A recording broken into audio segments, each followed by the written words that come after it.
ونعوذ بالله من شرور أنفسنا ومن سيئات أعمالنا من يهده الله فلا مضل له ومن يضلله فلا هادي له ونشهد أن لا إله إلا الله وحده لا شريك له وأشهد أن محمدا عبده ورسوله أرسله بالحق بشيرا ونذيرا وداعيا إلى الله بإذنه وسراجا منيرا فقد قال الله تعالى في كلامه المجيد شكرا لكم মিলিয়ে বলেন أعوذ بالله من الشيطان الرجيم بسم الله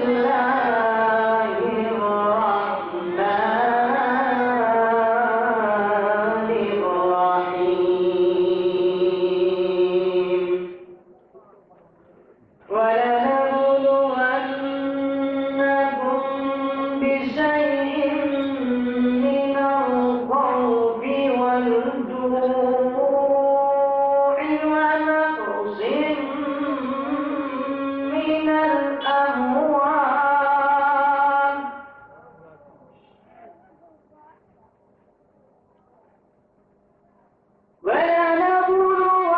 ولنبلونكم بشيء من الخوف والجوع ونقص من الأموال والأنفس والثمرات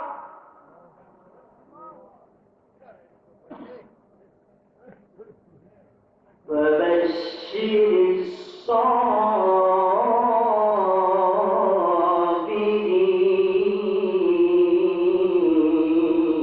الصابرين وقال النبي صلى الله عليه وسلم إذا صلت المرأة خمسها وصامت شهرها وحفظت فرجها وأطاعت زوجها قيل لها ادخل الجنة من أي أبواب الجنة شئت وقال تعالى في شان حبيبه إن الله وملائكته يصلون على النبي يا أيها الذين آمنوا صلوا عليه وسلموا تسليما اللهم صل على سيدنا مولانا محمد وعلى علي سيدنا شفيعنا محمد ওদের ময়দানে রাসূল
পর্বত নদ নদী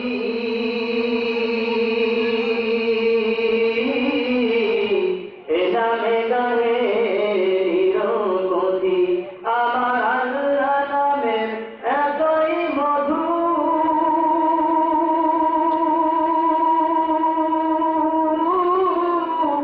আমার আল্লাহ নামের এতই জাদু লুকিয়ে রাখছেন হে আল্লাহ লা ইলাহা ইল্লাল্লাহ লা ইলাহা ইল্লাল্লাহ লা ইলাহা ইল্লাল্লাহ লা ইলাহা ইল্লাল্লাহ লা ইলাহা ইল্লাল্লাহ মুহাম্মাদুর রাসূলুল্লাহ সকলে বলেন সাল্লাল্লাহু আলাইহি ওয়াসাল্লাম।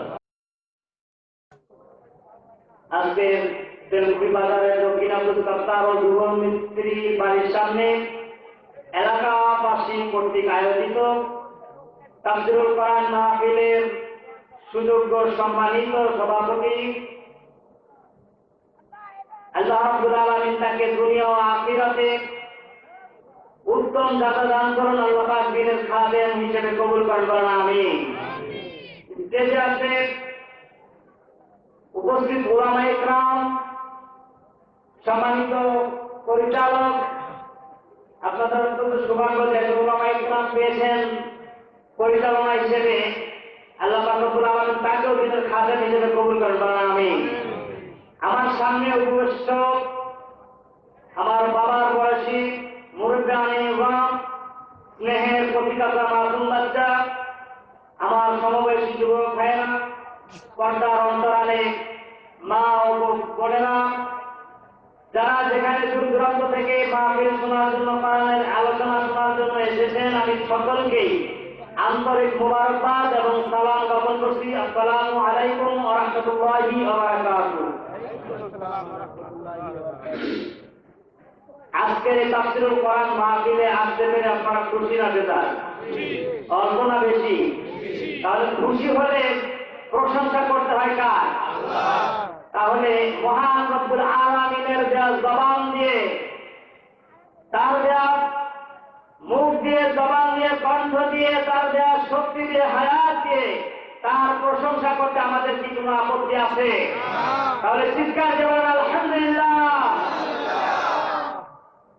আল্লাহ পাক রব্বুল আলামিন আমাদেরকে এই মাহফিলে কবুল করেছেন। এখানে সবাই আসতে পারে না। আল্লাহ পাক যাকে কবুল করেন, তাকে এইখানে পাঠিয়েছেন এমনি এমনি নয়, বাছাই করে, অন্যান্য লোকদের মধ্যে থেকে বাছাই করে আল্লাহ পাক রব্বুল আলামিন আমাদেরকে পাঠিয়েছেন। এই জায়গাটা, এই জমিনটা আল্লাহ পাক কবুল করেছেন। অনেক জমিন রয়েছে, জমিনটাও কবুল করেছেন। আর কিয়ামতের ময়দানে মানুষের জন্য সাক্ষী হিসেবে 7 শ্রেণীর জিনিস সাক্ষী দিবে, তার মধ্যে একটি হচ্ছে জমি। বলেন সুবহানাল্লাহ। এই জন্য যত জায়গায় আপনি বসবেন, তত জায়গা আপনাকে সাক্ষী দিতে থাকবে। আপনারা একটু পরেই প্রধান মেহমান এসে বলবেন যে সামনে একটু আগান, তখন আপনাদের সামনে যে থাকা জায়গায়, এখানে ঠান্ডা, যেখানে বসে আছেন ওখানে কি গরম, ঠান্ডায় করবেন, গরমটা আরেকজন দখল করে নেবে। এটা কি আপনারা চান? তাহলে সামনে যারা আসুন এখনই একবারে নিজের জায়গায় গরম করেন, নাকি? এটাই ভালো তো।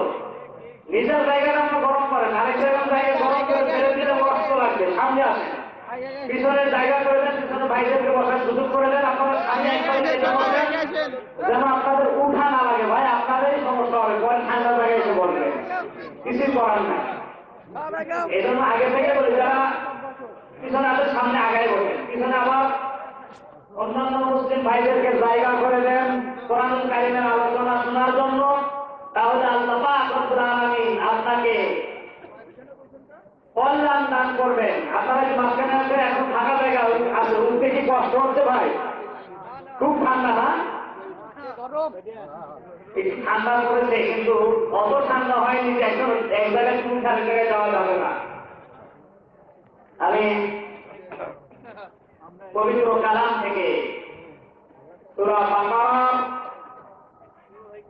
155 নম্বর আয়াত তেলাওয়াত করেছি আপনাদের সামনে।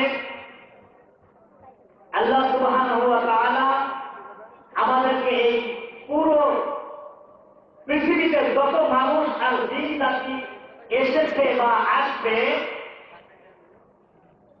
সকলকে আল্লাহ রাব্বুল আলামিন পরীক্ষার কেন্দ্রে পাঠিয়েছেন। কিসের কেন্দ্রে? পরীক্ষার কেন্দ্রে। আমরা এখন আছি পরীক্ষার কেন্দ্রে। সুতরাং আমাদের বিষয় হচ্ছে ডিস্টার্ব করোনা শয়তান, পরীক্ষা চলছে অবিরাম। পরীক্ষা দিতে লাগলে ডিস্টার্ব করে কে? শয়তান। ডিস্টার্ব করে তো মুমিনদেরকে ডিস্টার্ব করে শয়তান। এজন্য আমাদের পয়েন্ট হচ্ছে ডিস্টার্ব করোনা শয়তান, পরীক্ষা চলছে অবিরাম। আমরা এখন পরীক্ষার হলে আছি। এই পরীক্ষার হলটা আমাদের কত সময়, এটা কি আমাদের জানা আছে? জানা নাই? দুনিয়ার জীবনে যখন পরীক্ষা হয়, একটা পরীক্ষা নির্দিষ্ট সময় থাকে কি থাকে না? নির্দিষ্ট সময় থাকে। এই জমিনেও আমরা এসেছি আমাদের নির্দিষ্ট সময় দিয়েই আল্লাহ পাক পাঠিয়েছে। না অনির্দিষ্টকাল বাঁচার আশা করেন কেউ? হাজার হাজার বছর কেউ বাঁচতে পারবেন? এখানে 100 বছর 150 বছর আগে এই জায়গায় কেউ কি ছিল? আমরা এখন আছি। আবার 100 বছর পরে এখানে কেউ থাকবে?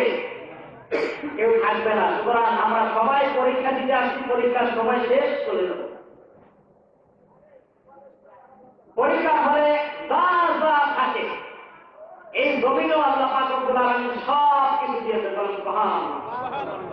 আরো আসতে বলেন সুবহানাল্লাহ। পরীক্ষার হলে নির্দিষ্ট একটা সময় থাকে, 2.5 ঘন্টা 3 ঘন্টা, তাই না? আমাদেরকে কি কোনো সময় আল্লাহ পাক দিয়েছেন? নাই। আমাদেরকে নির্দিষ্ট একটা সময় দিয়েছে। আমার ব্যক্তিগত কথা না, সূরা হজের 47 নম্বর আয়াত। কয় নম্বর? 47। আল্লাহ পাক রব্বুল আলামিন তার কালামে হাকিমে ঘোষণা করেন, ফাইন্না ইয়াওমান ইনদা রাব্বিকা কাআলফি সানাতিন মিম্মা তাউদ্দুন।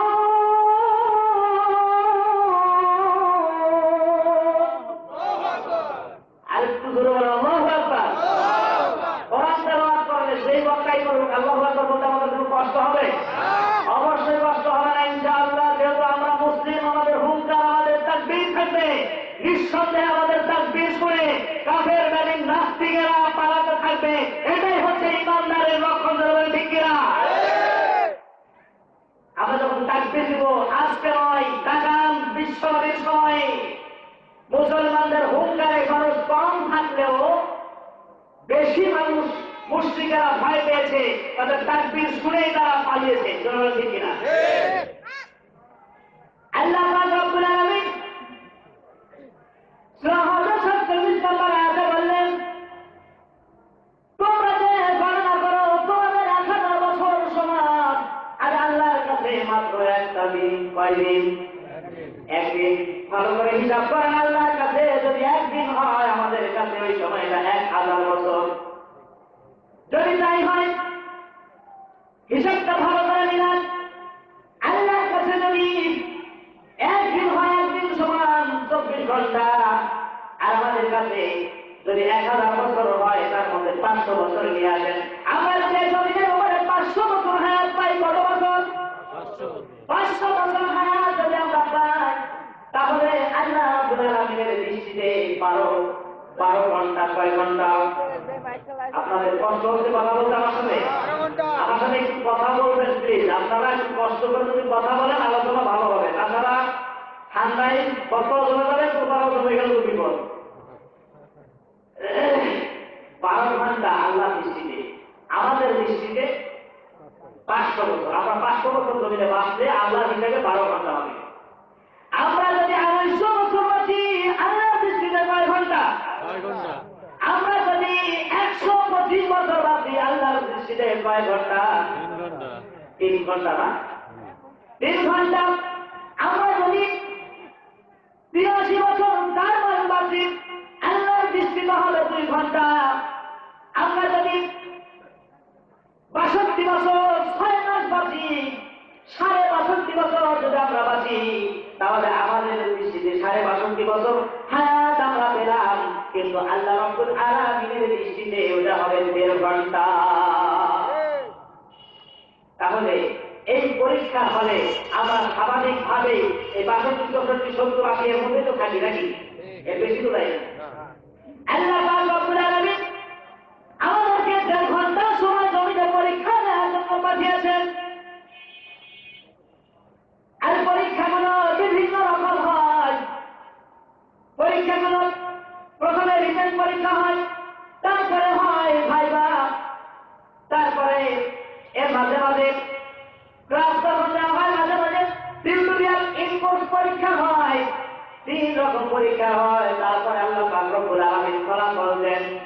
এই যে আমরা নির্দিষ্ট সময় পরীক্ষা দিতে আসলাম, এই পরীক্ষার নির্দিষ্ট সময়ের বাইরে কেউ কি থাকতে পারবে? এই 1.5 ঘন্টার বাইরে আল্লাহ দৃষ্টিতে 1.5 ঘন্টার পরীক্ষা হয়েছে। এই সময়ের বাইরে কেউ চাইলেও থাকতে পারবো না। যেখানে যান, যে অবস্থায় যান, মৃত্যু আমাদের আছে না নাই? অবশ্যই আছে। এক নেতা বলছে, হুজুর 5 জায়গায় বাড়ি করেছি, যদি কোন সমস্যা হয় বাংলাদেশে কানাডায় চলে যাবো, কানাডা আমার বাড়ি আছে, এখানে যদি সমস্যা হয় আমি অস্ট্রেলিয়া চলে যাবো, অস্ট্রেলিয়ার আমার বাড়ি আছে। আমি বললাম, ভাই আপনার সব জায়গায় বাড়ি থাকতে পারে, ওই কানাডা আর অস্ট্রেলিয়ার বাড়িতেও কিন্তু আজরাইল যায়। কথা বলেন, ওই বাড়িতে আজরাইল যায় না? সব বাড়িতে আজরাইল যায়। আল্লাহ পাক বলেন, আইনামা তাকুনু ইউদরিকুমুল মাউতু ওয়ালাউ কুনতুম ফি বুরুজিন মুশাইয়াদা। আল্লাহ পাক রব্বুল আলামিন বলেন, তোমার যেখানেই থাকো না কেন, মৃত্যু তোমাদেরকে পাকড়াও করবে, মৃত্যু তোমাদেরকে ধরবে, গ্রাস করবে। যদিও তোমরা সীসাডালা প্রাচীরের মধ্যে গ্লাস করে সুন্দরভাবে ডেকোরেশন করে যদি ঘর তৈরি করো, ওই ঘরের ভিতরেও আমি আল্লাহ রাব্বুল আলামিন নির্দেশ দিলে আজরাইল সময় মতো পৌঁছে যাবে, 1 সেকেন্ডও দেরি করবে না। আল্লাহ পাক আমাদেরকে যেমন পরীক্ষা দেওয়ার জন্য পাঠিয়েছে, আমরা পরীক্ষা দিব। এটা ঈমানের পরীক্ষা। কিসের পরীক্ষা? ঈমানের পরীক্ষা। ঈমান আজকে কাকে ঈমান বলবেন? ঈমানের অবস্থা আজকে আমাদের এমন, কাকে ঈমান বলবেন? সব জায়গায় আমাদের ভেজাল সমস্যা। ঈমান যদি একটু ঝড় ঝাপটা একটু বিপদ আসে, আমাদের ঈমান একদিক দিয়ে বিপদ আসে, আর একদিক দিয়ে ঈমান পালায়। সকালে ঈমান আর বিকালে ঈমানদার নাই। আল্লাহ রাব্বুল আলামিন এই যে পরীক্ষাগুলো নিতেছেন, কিভাবে পরীক্ষাগুলো নেবেন? আল্লাহ রাব্বুল আলামিন বলেন, মউত এবং জীবন আমি সৃষ্টি করে পরীক্ষা দিয়েছিলাম। তাবারাকাল্লাযী ইয়াসরাবুল মুলকের মধ্যে আল্লাহ রাব্বুল আলামিন বলেন, আল্লাযী খালাকাল মাউতা ওয়াল হায়াতা লিয়াবলুয়াকুম আইয়ুকুম আহসানু আমালা ওয়া হুয়াল আযীজুল গফুর।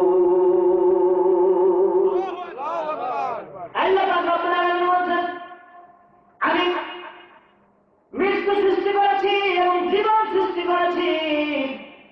এই 2টা সৃষ্টি করলাম কেন? তোমরা কি জানো? লিয়াবলুয়াকুম আইয়ুকুম আহসানু আমালা, তোমাদের পরীক্ষা করার জন্য।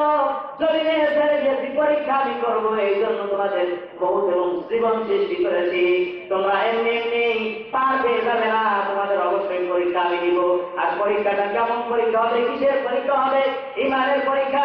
আল্লাহ রাব্বুল আলামিন বলতেছেন, তোমরা আহসানু আমালা, আমি দেখতে চাই তোমাদের মধ্যে কে সবচাইতে ভালো আমল করে। আমরা ভালো আমল করে যেতে পারবো কিনা, এইটার জন্য আমাদের চেষ্টা করা উচিত।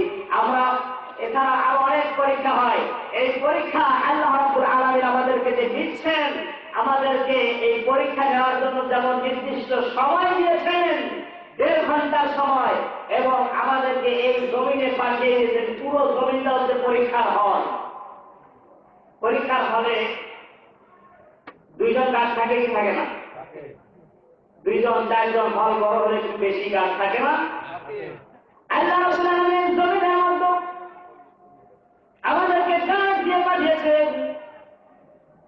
আল্লাহ রাব্বুল আলামিন আমাদেরকে শিক্ষক দিয়ে পাঠিয়েছেন। শিক্ষকের গার্ড করে নেয়। বিশ্বনবী সাল্লাল্লাহু আলাইহি ওয়াসাল্লাম বললেন, আমি তোমাদের জন্য তোমাদের কাছে শিক্ষক হয়ে এসেছি। সুবহানাল্লাহ, শিক্ষক হয়ে এসেছি। বিশ্বনবী শিক্ষক। পৃথিবীতে যত নবী এসেছে সকল নবীরাই আমাদের শিক্ষক হয়ে এসেছেন। বলেন সুবহানাল্লাহ। আল্লাহ রাব্বুল আলামিন বলেন, ওয়াল্লাযী বা'আসা ফিল উম্মিয়িনা রাসূলান মিনহুম ইয়াতলু আলাইহিম আয়াতিহি ওয়া ইউযাক্কিহিম ওয়া ইউআল্লিমুহুমুল কিতাবা ওয়াল হিকমা ওয়া ইন কানু মিন ক্বাবলু লাফী ضلالٍ মুবিন।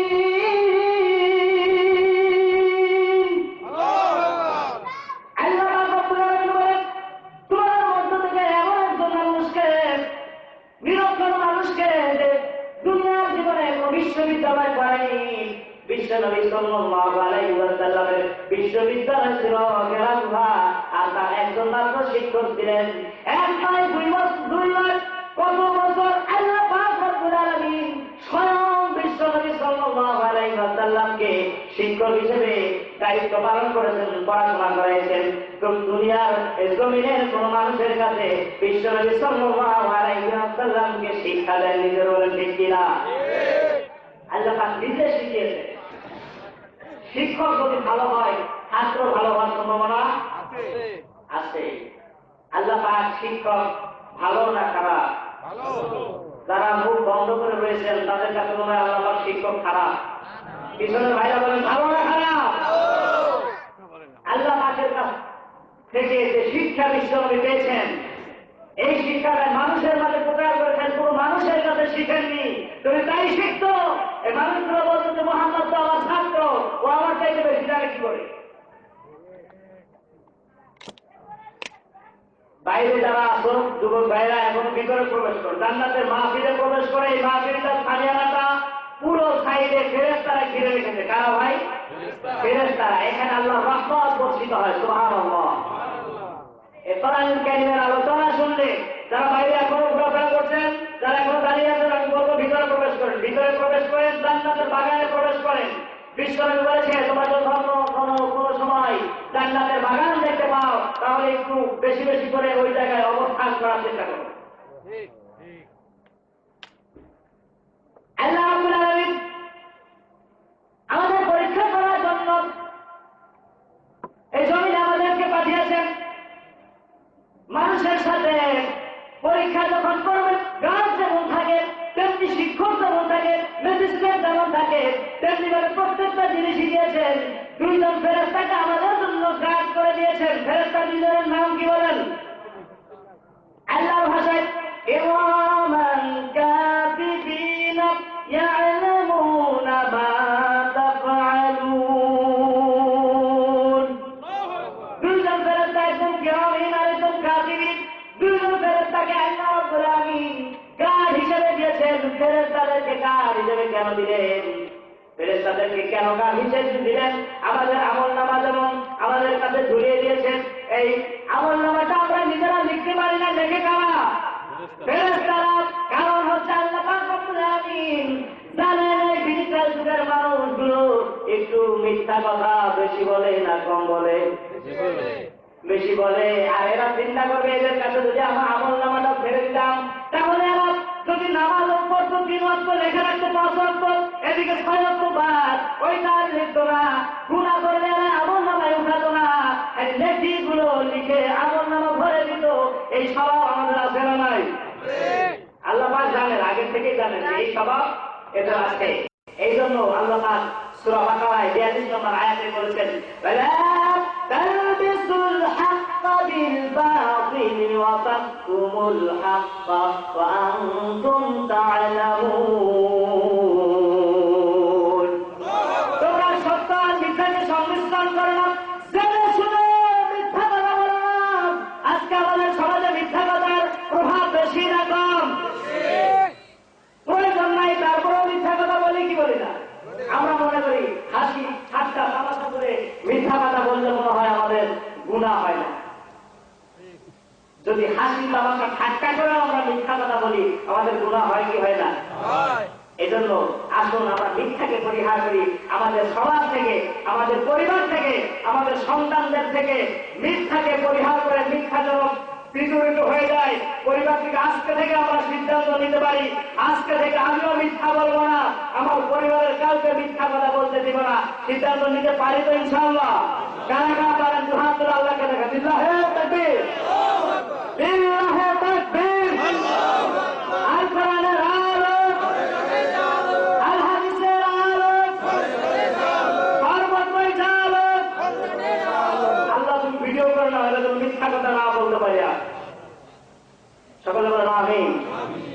মিথ্যাটা পরিহার করে। হাদিসে আছে মিথ্যা হচ্ছে সকল পাপের মা। আর মা যখন থাকে সন্তান হওয়ার সম্ভাবনা আছে না নাই? সন্তান হওয়ার সম্ভাবনা আছে। বিশেষ করে এখানে এই মাহফিলে আলোচনা করতে আসলে আমাকে সাবজেক্ট দেওয়া হয় মা বোনদের।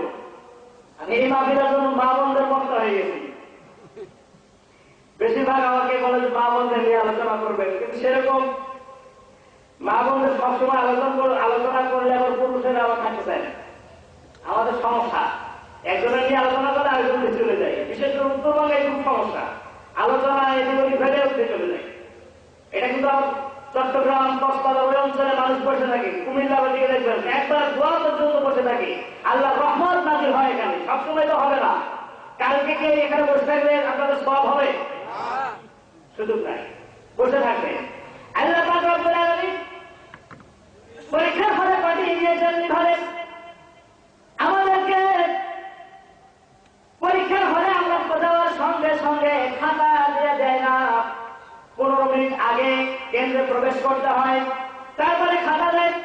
সন্তানগুলো নাম রেজিস্ট্রেশন, রোল নাম্বার গুলো ভরাট করে, করার পরে কিছু সময় 15 মিনিট পর তারপরে তাকে একটা কোশ্চিন দেওয়া হয়। ওই কোশ্চিন অনুযায়ী খাতায় লিখতে হবে। এইটাই হচ্ছে পরীক্ষার সিস্টেম। বলেন ঠিক কিনা? আল্লাহ রাব্বুল আলামিন এই জমিনে আমাদেরকে পাঠিয়ে দিয়ে পরীক্ষা শুরু করে দিলেন না। মাসুম বাচ্চা যতদিন পর্যন্ত পর্যাপ্ত বয়স্ক না হবে ততদিন পর্যন্ত তাদের গুনাহ করলেও গুনাহ লেখা হবে না। বলেন ঠিক কিনা? মাসুম বাচ্চাদেরকে 15 মিনিট সুযোগ দিয়েছে, তোমরা যা ইচ্ছা তাই করতে পারো। ইচ্ছা হলে গুনাহ করো, ইচ্ছা হলে সওয়াব করো।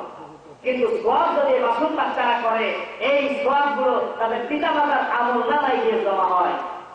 সুবহানাল্লাহ কাজ বলেন, আরো জোরে সুবহানাল্লাহ। সুতরাং মাসুম বাচ্চাদের গুনাহ থেকে সওয়াবের দিকে আকৃষ্ট করাবেন। ছোটকাল থেকে কোরআন শরীফ পড়ানোর জন্য চেষ্টা করবেন কি করবেন না? সন্তানদেরকে আলেম বানালে কোনো লস আছে? লাভ না ক্ষতি? কয়টা লাভ আছে বলেন তো?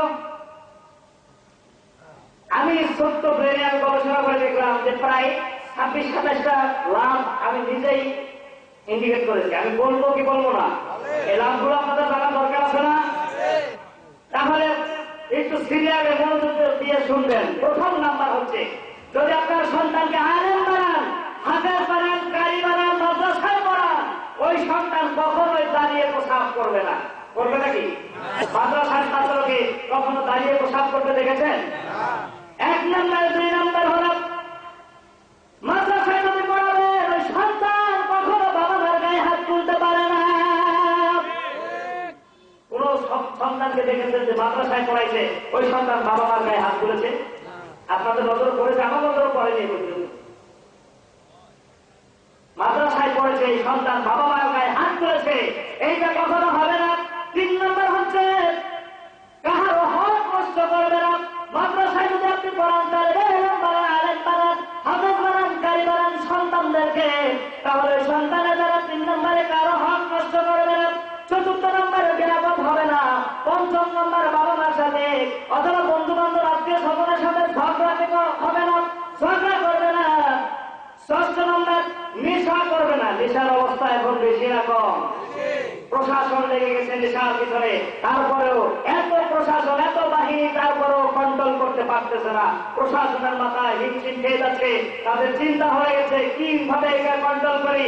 এজন্য বিশেষ করে আজকে প্রশাসনের ভাইয়েরা এসে ইমাম সাহেবের পিছনে বারবার বলতে, হুজুর আপনি খালি নেশার কুফল সম্পর্কে বাস করবেন। নেশা আমাদের বাড়ছে না কমছে? তেলকপি গাছ কি বাড়ছে না কমছে? বেড়ে গেছে না? সব জায়গায় বেড়ে গেছে। আমরা নিশান করি না তো ইনশাআল্লাহ?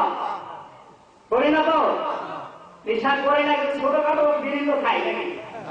আমি মাহফিলে গেলাম, বললাম যে এটা যেহেতু তাফসীর ক্লাস, এখানে ক্লাস হবে, যদি একান্তে কারো উঠার প্রয়োজন হয় তাহলে ছুটি নেবেন। ছুটি নেবেন কি করে?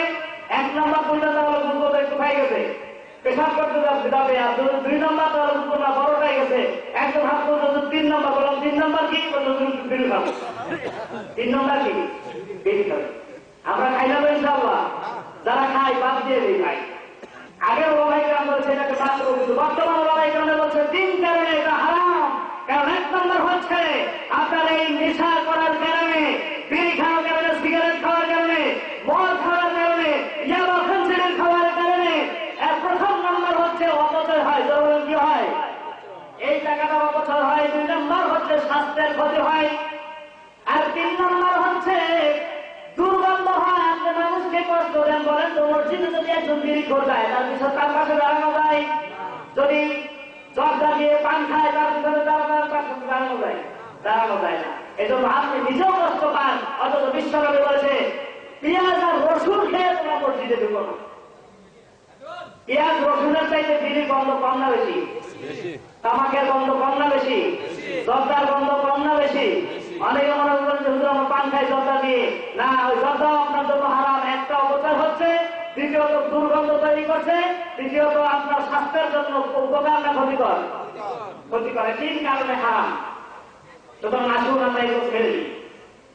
আর যে সকল ভাইরা এখনো নেশায় নিয়ে মত্ত আছো, মদ নিয়ে, পেন্সিলিন নিয়ে, ইয়াবা নিয়ে বসে আছো, তাদেরকে সংশোধন করার জন্য আমি বলছি, ও যুবক ভাইরা, তোমরা ছেড়ে দাও, এগুলো ছেড়ে দাও। আল্লাহর পক্ষ থেকে তোমাদের উপর রহমত হবে। আজকে বাংলার জমিনে সবচাইতে বেশি মানুষ হচ্ছে কোরআনুল কারীমের মাহফিলে। ঠিক কিনা? যত বাধা আসে, কোরআনুল কারীমের প্রতি মহব্বত মানুষের বাড়ে না কমে। লাকসামের মিজানুর রহমান আজহারি ভাইকে বন্ধ করে দিল, তারপরে চুয়াডাঙ্গায় লক্ষ লক্ষ লোকের ঢল। এভাবে আপনারা দেখেছেন গাইবান্ধার মিডিয়া এসেছে, 8 থেকে 10 লক্ষ লোক বিভিন্ন জায়গায় যেখানে যায়, যুবক, বৃদ্ধ, বনিতা, যারা মা বোনেরা আছেন, সবাই, কি ছেলে আর কি মেয়ে, তারা জায়গা পাচ্ছে না, বাসে গাছের দেখতেছে। জনগণ ঠিক কিনা? এটা কিসের মহাব্বতে? জনগণ কিসের মহাব্বতে? আমরা কোরআনের মাহফিলে এসেছি, সুতরাং কোরআনের মাহফিল থেকে আজকে আমরা শিক্ষা নিয়ে যাব। এখান থেকে 2টা 1টা শিক্ষা নিয়ে নিজের জীবনকে বাস্তবায়ন করব। আমরা পারবো তো ইনশাআল্লাহ? বলতেছিলাম, সন্তানকে যখন মাদ্রাসায় পড়াবেন, ডিগ্রি হবে, তার মধ্যে 7 নম্বর হলো ইফতিজিং করবে না। ইফতিজিংয়ের সংখ্যা বাড়ছে না কমছে? ইফতিজিংয়ের সংখ্যা বাড়তেছে, ধর্ষণের সংখ্যা বাড়ে না কমে?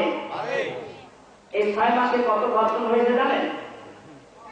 মিনিমাম যেটা কমাই এসেছে 400। কয়টা? 400। 6 মাসে। 6 মাসে যদি 400 হয়, তাহলে 6 মাসে মোট কতদিন হয়? 318, 180 দিন। 180 দিনে ধর্ষণ হয়েছে কয়টা?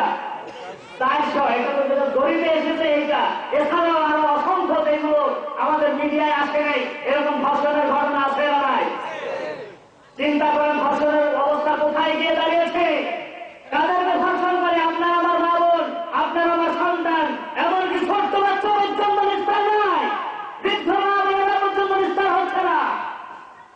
আজকে আমাদের মহামারী ধারণ করেছে। এই প্রস্তাব ধর্ষণের জন্য প্রস্তাব করেছিল বিশ্বনবীর সময় এক যুবক। নাউযুবিল্লাহ বলবেন না? বিশ্বনবী সাল্লাল্লাহু আলাইহি ওয়াসাল্লামের কাছে এসে একজন যুবক প্রস্তাব দিল, ইয়া রাসূলুল্লাহ, ইয়া হাবিবাল্লাহ, আপনি আমাকে ধর্ষণ করা, আমাকে জিনা করার অনুমতি দিন। তাহলে আমরা বসা বিশ্বনবীর কাছে যখন প্রস্তাব করো, ও ঠান্ডা না গরম? গরম মেজাজের মানুষ অত্যন্ত রাগান্বিত হয়ে গেল, ইয়া রাসূলুল্লাহ, ইয়া হাবিবাল্লাহ, আপনি অনুমতি দেন, ওর গর্দান থেকে দেহটাকে আমি আলাদা করে দিব। আল্লাহ রাব্বুল আলামিন কত ঠান্ডা মেজাজের বিশ্বনবীকে রেখেছিলেন, বলেন সুবহানাল্লাহ।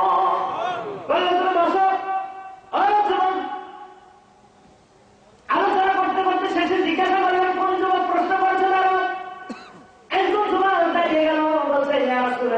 প্রশ্ন করেছিলাম, তোমার প্রশ্নটা আবার বলো।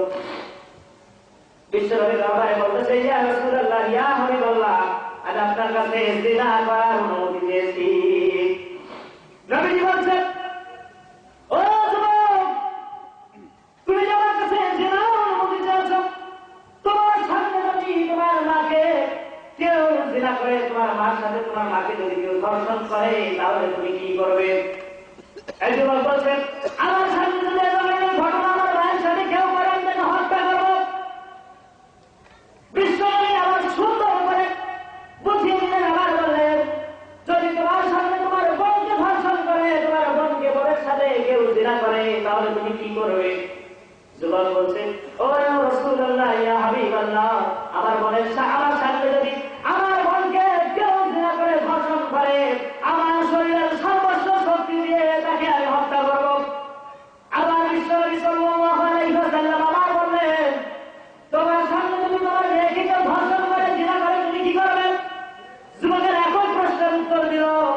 আবার বলছে, তোমার খালাকে যদি কেউ ধর্ষণ করে, তোমার বুবুকে যদি কেউ ধর্ষণ করে, তুমি কি করবে? ও বলছে, আমি তাদেরকে হত্যা করব।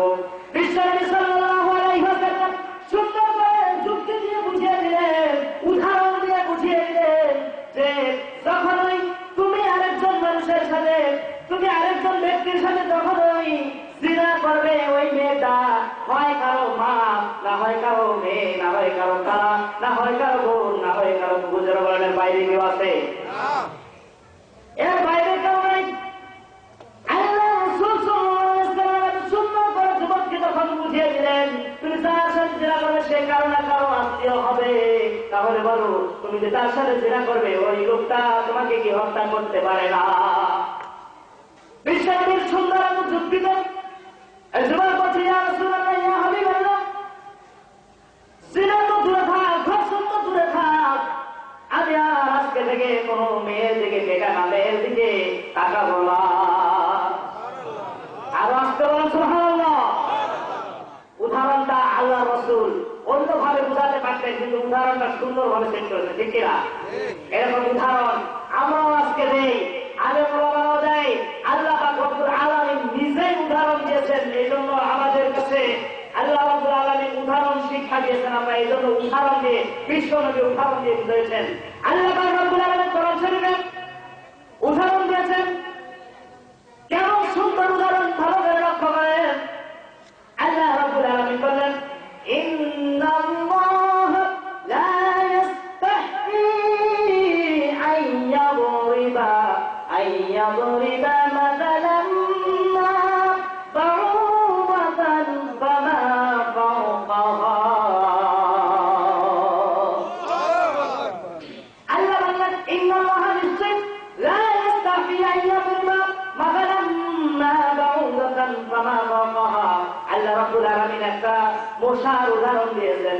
আল্লাহ রাব্বুল আলামিন মশার মতো ছোট্ট প্রাণী এবং তার চাইতে বড় কিছু দিয়া উদাহরণ দিতে পারে, কিন্তু এটা যারা মুনাফিক এবং মুশরিক এরা মানতে পারে না। কারণ তাদের সাথে একটা নাজুক হয়েছে মুনাফিক আর মুশরিকদের কারণে। তারা বলেছে, আল্লাহ রাব্বুল আলামিন বড় না ছোট? আরো যারা বলেন বড় না ছোট? বড়। আল্লাহ পাক এত বড় যদি হয়, তাহলে বড় জিনিসের উদাহরণ বড়ই হবে, বড় মানুষের পুরস্কার বড়ই হয়। বলেন ঠিক কিনা? আল্লাহ ছোট মশা দিয়া, ছোট্ট প্রাণী দিয়া কেন আল্লাহ পাক রব্বুল আলামিন উদাহরণ দিলেন? এটা হচ্ছে মুনাফিকদের যুক্তি, মুশরিকদের যুক্তি। কিন্তু আল্লাহ পাক রব্বুল আলামিন পৃথিবীর এই ইতিহাসে যত বড় জালিম, যে যত বড় পাপাচারী, যে যত বেশি জুলুম করেছে, তাকে তত ছোট্ট জিনিস দিয়ে শাস্তি দিয়েছে। বলেন ঠিক কিনা?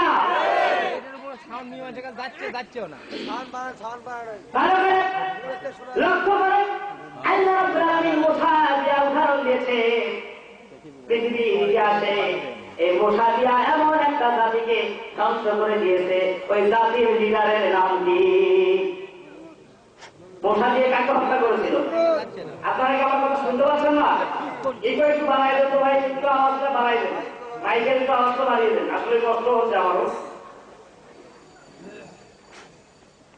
নমরুদকে শাস্তি দিয়েছে কি দিয়ে? ভালো মশা না ন্যাংরা মশা? মশা তো মশা, মশা মজা দুর্বল যেটা সেটা দিয়ে। সুতরাং ভালো করে দেখেন, লক্ষ্য করেন, যে যত বড় জালিম তাকে তত সবচাইতে দুর্বল জিনিস দিয়ে শাস্তি দিয়েছে। এই শাস্তি দেওয়া মালিককে, চিন্তাভাবে শাস্তি দেওয়ার মালিককে আল্লাহ পাক রব্বুল আলামিন। সুতরাং জালিমদের এখান থেকে শিক্ষা নেওয়া উচিত। আব্রাহার মতো ধ্বংসে বাহিনীকে ধ্বংস করলো। এই যে পাখিগুলো ছিল ছোট না বড়, অনেক বড় বড় ইগল পাখি ছিল মনে হয়, ছোট্ট ছোট্ট পাখি। ওমর নিশ্চিত ওমরের দিকে তাকালে মনে হলো এই ছোট ছোট পাখি না, ওগুলো হচ্ছে মশা, ছোট ছোট পাখি। নিশ্চিত উপরে বড় দেখায় না, ছোট দেখায়, ছোট ছোট। আবাবিলকে ধ্বংস করলো ছোট্ট পাখি দিয়ে। নমরুদকে ধ্বংস করলো মশা দিয়ে। এই ক্ষমতা কার? আল্লাহ এখানে মশা দিয়ে উদাহরণ দিলেন, এত কিছু আছে। মশা নিয়ে গবেষণা করেছে আল্লাহ, মশা দিয়ে উদাহরণ দিলেন, জ্ঞান বিজ্ঞানীরা গবেষণা করেছে এই মশার মধ্যে কি কি আছে, কিসের কারণে মশাগুলো, মশা দিয়ে আল্লাহ পাঁচ উদাহরণ দিলেন। বলেন তো এই মশা চোখ কয়টা? আপনাদের কি জানা আছে? আমাদের চোখ কয়টা? দুইটা। আল্লাহ পাক রব্বুল আলামিন এই ছোট্ট একটা মশা, এই মশার চোখ দিয়েছেন 100টা। সুবহানাল্লাহ বলেন না, 100টা চোখ। আল্লাহু আকবার। আমাদের গবেষণা, বিজ্ঞানীরা গবেষণা করেছে এই মশাকে চোখ দিয়েছে কয়টা? 100টা চোখ দিয়েছে। আমাদের দাঁত কয়টা? 32টা। সবারই 32টা, কম বেশি আছে না? ছোট বাচ্চা 32টা হবে, কিন্তু সর্বোচ্চ কয়টা? 32টা। প্রাপ্ত বয়স্ক মানুষের দাঁত হচ্ছে কয়টা? 32টা। কিন্তু এই মশার দাঁত কয়টা জানেন? আল্লাহ পাক ছোট্ট একটা প্রাণীর কিন্তু দাঁত দিয়েছে তার 47টা। সুবহানাল্লাহ। আমার এই তথ্য কি আপনাদের বিশ্বাস হয়? যদি বিশ্বাস হয় ভালো, না হলে আরো ভালো। কালকে ইন্টারনেটে সার্চ দিয়ে দেখবেন মশার বৈশিষ্ট্য, দেখবেন মশা নিয়ে সার্চ দিলে দেখবেন চলে আসবে সব তথ্য ইনশাআল্লাহ। আল্লাহ পাক রব্বুল আলামিন ছোট্ট প্রাণীকে 100টা চোখ দিলেন, 47টা দাঁত দিলেন। এই মশার মধ্যে আল্লাহ পাক এমন সিস্টেমের সুইচ করে দিয়েছেন যে সুইয়ের মাধ্যমে আমাদের থেকে রক্ত খায়। এই মশা কোন মশা রক্ত খায়? মশা একটা পুরুষ আর একটা মহিলা। বিজ্ঞানীরা গবেষণা করে দেখলো কোন পুরুষ মশা মানুষকে কামড়ায় না, মানুষকে কামড়ায় না এই মশা, মহিলা মশা কামড়ায়। দেখেন তো বিজ্ঞানীরা সবচাইতে যেগুলো ঘূর্ণিঝড়, টর্নেডো, এগুলোর নাম দেয় কাদের নামে দেয়? মহিলাদের নাম দেয়। আইলা, সিডর, নার্গিস, বিলকিস, কিসকিস, এই মহিলাদের নাম দিয়েছিল, ঠিক কিনা? আল্লাহ পাক রব্বুল আলামিন এদের মধ্যে মহিলা মশাকে সেট করে দিয়েছেন কামড়ানোর জন্য। তাদেরকে এমনি এমনি কামড়ায় না। এদের যখন ডিম পাড়ার প্রয়োজন হয় তখন এদের চাহিদা বেড়ে যায়, এই রক্তগুলো দরকার হয়। রক্তগুলোর মধ্যে যে প্রোটিন আছে, প্রোটিনগুলো ডিম তৈরি করার জন্য সহযোগিতা করে। এই জন্য আল্লাহ পাক রব্বুল আলামিন পুরুষ মশা দিয়ে কামড়ান না, নারী মশাগুলো আমাদেরকে কামড়ায়। তারপরেও দেখেন, ভালো করে লক্ষ্য করেন কথাগুলো, গবেষণা যদিও স্বাভাবিকভাবে বলছি, গবেষণামূলক কথা। সভাপতি সাহেব বসা আছেন, আমি অবশ্য আছি। দেখা যাচ্ছে মশাই ঘুরঘুর করে দুইজনের কাছে চেক করে আমি কোন রক্তটা খাবো। এক সময় দেখা যায় সভাপতি সাহেব বলে খুব মশা এখানে, আমি বলছি কই মশাই তো নাই। এরকম হয় না? দুইজন এক জায়গায় বসার পর একজন বলতেছে খুব মশা এখানে, আরেকজন বলছে কই আমার তো কামড়ায় না। কারণ আছে এমনি এমনি এই ঘটনাটা ঘটে না। বিজ্ঞান প্রমাণ করছে এই যে মশাগুলো তাকে কামড়ায়, মশা ঘুরে ঘুরে, এই মশার মধ্যে মশার পা আছে 6টা। কয়টা? 6টা পা আছে, 2টা ডানা আছে। এই ডানা দিয়ে আমরা যে মশা যখন গানের কাছে এসে এক সময় গুনগুন করে একটা গান গায়, আমরা বলে মশা গান গায়। গুনগুন করে এখন সাউন্ড করে না, এটা গান গায় না। এই মশাটা 2টা পাখায়, 2টা পাখাকে এত দূরে বাড়ি মারে, সেকেন্ডে 300 থেকে 600 বার বাড়ি মারতে পারে। আরো জোরে বলে সুবহানাল্লাহ। 600 বার, চিন্তা করছেন? 300 থেকে 600 বার এরা পাখা কাঁপতায়। আর এই শব্দটাই আমাদের কানে লাগে, আমরা মনে করি মশা গান গায়। আল্লাহ পাক রব্বুল আলামিন এই মশাকে শক্তি দিয়েছেন আমাদের ব্লাড টেস্ট করার জন্য। ব্লাড টেস্ট করার জন্য আমরা হাসপাতালে যাই, কিন্তু মশায় আমাদের হাসপাতাল ক্লিনিকে যাওয়া লাগে, নিজে টেস্ট করতে পারে। সুবহানাল্লাহ। এই মশার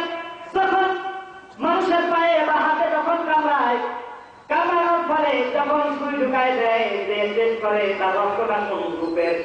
যদি দেখেন নেগেটিভের রক্ত, তাহলে অধিকাংশ মশা আছে যেটা পজিটিভের রক্ত খায়, তাদের ও পজিটিভ বি পজিটিভ এদের মশা বেশি কামড়ায়। মশা জানে যে এই নেগেটিভ রক্ত আমি খাই না, আমি পজিটিভ খাই, অন্তত যে পাশে পজিটিভ বসে থাকে ওরাই যায় সুখ ঢুকায়। এটা তৈরি করে দিয়েছেন কে? আল্লাহ। কত ক্ষুদ্র বিজ্ঞানের চিন্তা করলো, এত ছোট্ট জিনিস, এইটা দিয়ে কেন আল্লাহ পাক রব্বুল আলামিন উদাহরণ দিলেন? এই গবেষণা করতে গিয়ে তারা পেয়ে গেল যে এই ঘটনা মশার যে বৈশিষ্ট্যগুলো আল্লাহ পাক রব্বুল আলামিন কোরআনে দিয়েছেন, ছোট জিনিস দিয়ে উদাহরণ দিতে আল্লাহ পাক কখনো লজ্জা বোধ করেন না। আমরা বলতেছিলাম وَلَنَبْلُوَنَّكُمْ بِشَيْءٍ مِنَ الْخَوْفِ وَالْجُوعِ وَنَقْصٍ مِنَ الْأَمْوَالِ وَالْأَنفُسِ وَالثَّمَرَاتِ وَبَشِّرِ الصَّابِرِينَ।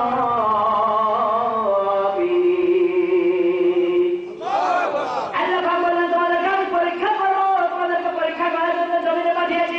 কার আমল মুক্ত হয়, ওই যে মাসুম বাচ্চাদেরকে যেমন পরীক্ষার জন্য কোনো বাহিয়া দেওয়া হয় না, পরীক্ষা দেওয়া হয় না, গুণাগুলো লেখা হয় না, সুরাত হয়, বাবার আমল নামায় সহায়, যখন প্রাপ্তবয়স্ক হয়ে যায় ওর গলায় একটা আমল নামা দিয়ে দেয়, যেটা আমাদের জমিনে খাতা আমরা বলে থাকি। আর একটা কোশ্চিন কিছুক্ষণ পরে নাম রোল রেজিস্ট্রেশন করার পরে তাকে একটা কোশ্চিন দেওয়া হয়। আল্লাহ রাব্বুল আলামিন এমন একটা কোশ্চিন আমাদেরকে দিয়েছেন, তার নাম কি? আপনার আমল নামাটা খাতাটা যেমন কোশ্চিন অনুযায়ী সাজানো লাগে, কোশ্চিনে যেভাবে প্রশ্ন করেছে সেভাবে উত্তর দেওয়া লাগবে কি লাগবে না? আল্লাহ পাক রব্বুল আলামিন তেমনি এই কোরআনটাকে দিয়েছেন। এই কোরআনটা প্রত্যেকটা পয়েন্টে পয়েন্টে তুমি বুঝবে, শুনবে, আমল করবে, সেই অনুযায়ী তোমার আমলটাকে সাজাবে, এই খাতাটাকে সাজাবে। তাহলে এই খাতাটাকে ভালো করে সাজানোর ফলে তোমাকে কিয়ামতের ময়দানে আমি আল্লাহ দান হাতে দিয়ে দিব। কিন্তু যদি খারাপ ভাবে সাজাও তাহলে পাবে কোন হাতে? বাম হাতে। আল্লাহ পাক বললেন, তোমাদেরকে আমি পরীক্ষা করি মিনাল খাউফি, ভয় দিয়ে। প্রথম নম্বর হচ্ছে ভয় দিয়ে। আমাদের অন্তরে ভয় আছে না নাই? কার ভয়? আল্লাহ ভয় আছে তো? আল্লাহ পাক বলেছেন, ইত্তাকুল্লাহ, আমাকে ভয় করো। আল্লাহ পাককে ভয় করা লাগবে। আল্লাহ পাকের ভয় আমরা মনে করি পোশাক যত বড় হয়, পোশাক যত ভালো হয়, তার অন্তরে যত বেশি ভয়। আসলে বিষয়টা তা নয়। বিশ্বনবী সাল্লাল্লাহু আলাইহি ওয়াসাল্লাম বললেন, আত্তাকওয়া হাহুনা, আত্তাকওয়া হাহুনা, আত্তাকওয়া হাহুনা, বিশুমিনা সবিহি সালাসা মাররা। হাদিসের মধ্যে আছে, বিশ্বনবী বলেছেন, আত্তাকওয়া হলো এখনো, তাকওয়া হলো অন্তরে, তাকওয়া হলো অন্তরে। তিনবার বলেছেন তাকওয়া অন্তরে। তাকওয়া কখনো পোশাকে হয় না। লম্বা টুপি পরলে, সুন্দর পোশাক পরলে, বড় জুব্বা গায়ে দিলে তাকওয়া হয় না। সুন্দর চেহারা হইলে তার তাকওয়া বেশি হয় না। লম্বা মানুষ হইলে তাকওয়া বেশি হয় না। বিশ্বনবী বলেছেন, ইন্নাল্লাহা লা ইয়ানজুরু ইলা আজসারিকুম ওয়া লা ইলা সুওয়ারিকুম ওয়ালাকিন ইয়ানজুরু ইলা কুলুবিকুম ওয়া আমালিকুম। আল্লাহ রাব্বুল আলামিন তোমার সুন্দর চেহারার দিকে তাকায় না, আল্লাহ পাক তোমার সুন্দর দেহের দিকে তাকায় না। যদি তাই হলো তাহলে সবচেয়ে সুন্দর চেহারা, আরবের মধ্যে সুন্দর চেহারা ছিল বিশ্বনবীর পরেই ছিল তার চাচা আবু লাহাব। বলেন কি নাম? ভালো লোক না খারাপ লোক? এই লোকটার চেহারা এত সুন্দর ছিল, আগুনের উপরে, আগুন জ্বলার উপরে একটা অগ্নি শিখা বের হয় না, দেখবেন ওটার কালার কিন্তু আগুনের চেয়ে সাদা, আগুনের চেয়ে একটু উজ্জ্বল কালার, ভালো কালার। ওই অগ্নি শিখা, একে আবু লাহাব এর নাম ছিল অগ্নিশিখা। একে অগ্নিশিখা বলে ডাকতো, কারণ আগুনের শিখার উপর এরকম কালার। এত সুন্দর লোক ছিল। লোকটার জান্নাতি নাকি জাহান্নামী? চলে বলেন। আপনাদের সন্দেহ হয়? মনে হয় জান্নাতেও যাইতে পারে। জাহান্নামী লোক বর্তমানে আমেরিকার লোকজন আমাদের যে সাদা না কালো,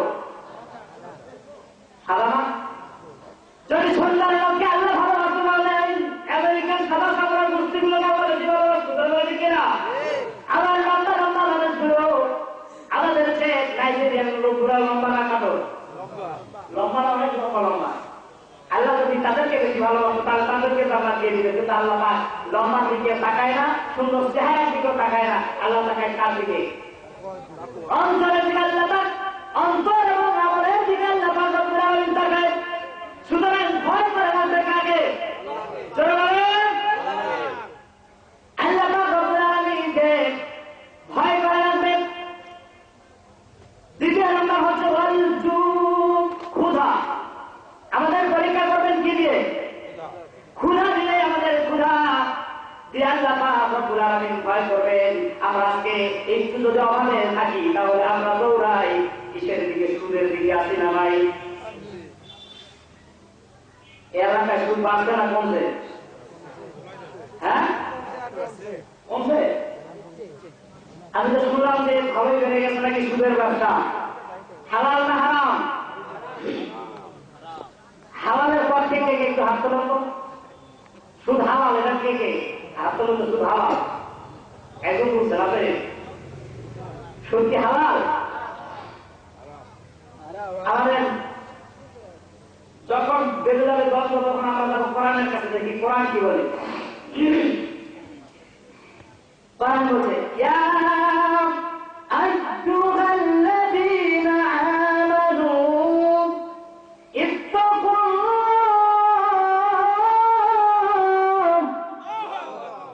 ওয়া যারু মা বাকিয়া মিনার রিবা ইন কুনতুম মুমিনিন ফাইন লাম তাফআলু ফাআযানু বিহারবিন মিনাল্লাহি ওয়া রাসূলিহি ওয়া ইন তুবতুম ফালাকুম রুউসু আমওয়ালিকুম লা তাযলিমুনা ওয়া লা তুযলামুন।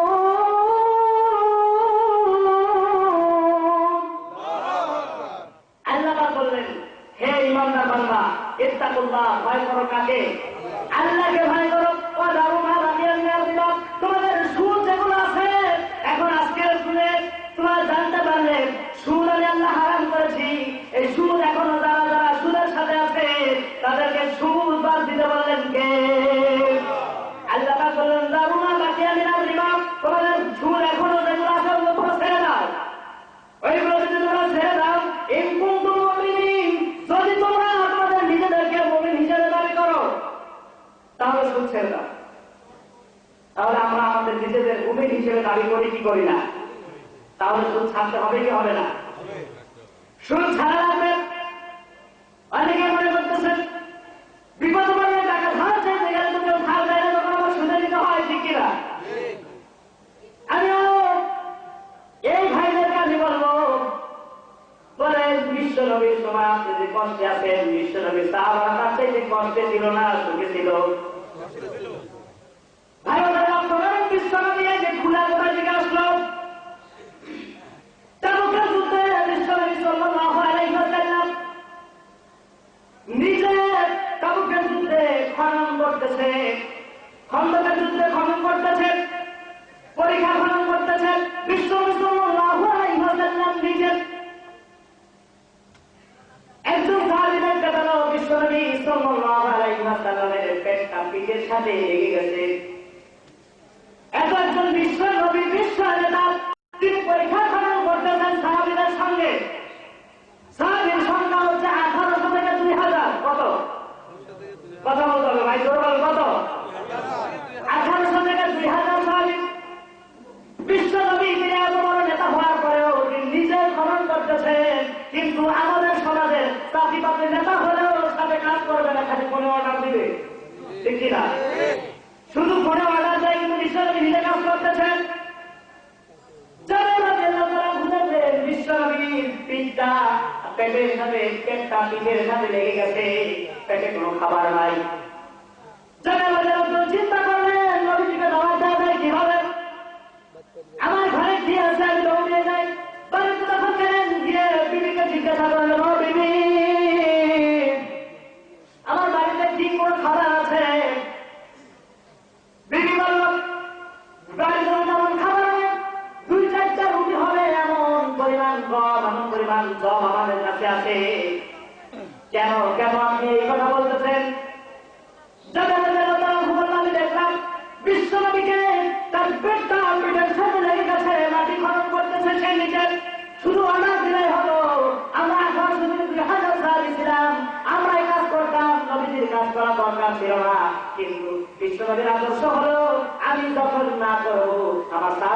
আমি অর্ডার দিতে পারি না, বলেন ঠিক কিনা? নিজেকে করে দেখাতেন। এমন আর একটি ঘটনা উল্লেখ রয়েছে, দেখেন বিশ্বনবী সাল্লাল্লাহু আলাইহি ওয়াসাল্লাম যখন হুদায়বিয়ার সন্ধি যখন হজ করতে আসলেন, বিদায় হজ করতে আসার পরে এভাবে মুশরিকেরা কিছু নিয়ম নীতি দিয়ে গেল, তোমরা এবছর হজ করতে পারবে না, ফিরে যাবে, আগামী বছর তোমরা হজ করবে, শর্ত সাপেক্ষে কিছু নীতিমালা দিয়ে দিল। বিশ্বনবী সাল্লাল্লাহু আলাইহি ওয়াসাল্লাম মেনে নিলেন, কিন্তু তার সাহাবীরা কিছু মানতে রাজি না। ওমর রাদিয়াল্লাহু আনহু মানতে রাজি না। না, আমি মানবো না, আমরা এবছরে হজ করবো, প্রয়োজনে তাদের সাথে যুদ্ধ করে হলেও হজ করবো। নবীজি বললেন, না, চলো আমরা ফিরে যাই, চলো আমরা ফিরে যাই। নবীজির কথা কেউ শুনলেন না।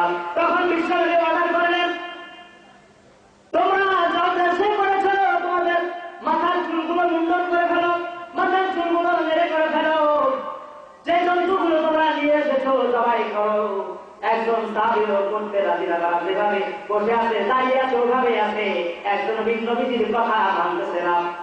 নবীজি সাল্লাল্লাহু আলাইহি ওয়াসাল্লাম চিন্তায় পড়ে গেলেন, যাওয়ার পরে ঘরে ঢুকলেন, স্বামীরা মধ্যে তাম্বুর মধ্যে ঢুকলেন, ঢোকার পরে বিশ্বনবী সাল্লাল্লাহু আলাইহি ওয়াসাল্লাম তার স্ত্রীর সাথে পরামর্শ করলেন।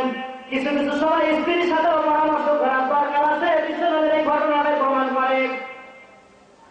স্ত্রীকে গিয়ে বললেন, আমি তো খুব ক্রাইসিসের মধ্যে আছি, খুব সমস্যার মধ্যে আছি। স্ত্রী বলছে, কি ব্যাপার, কিসের কারণে?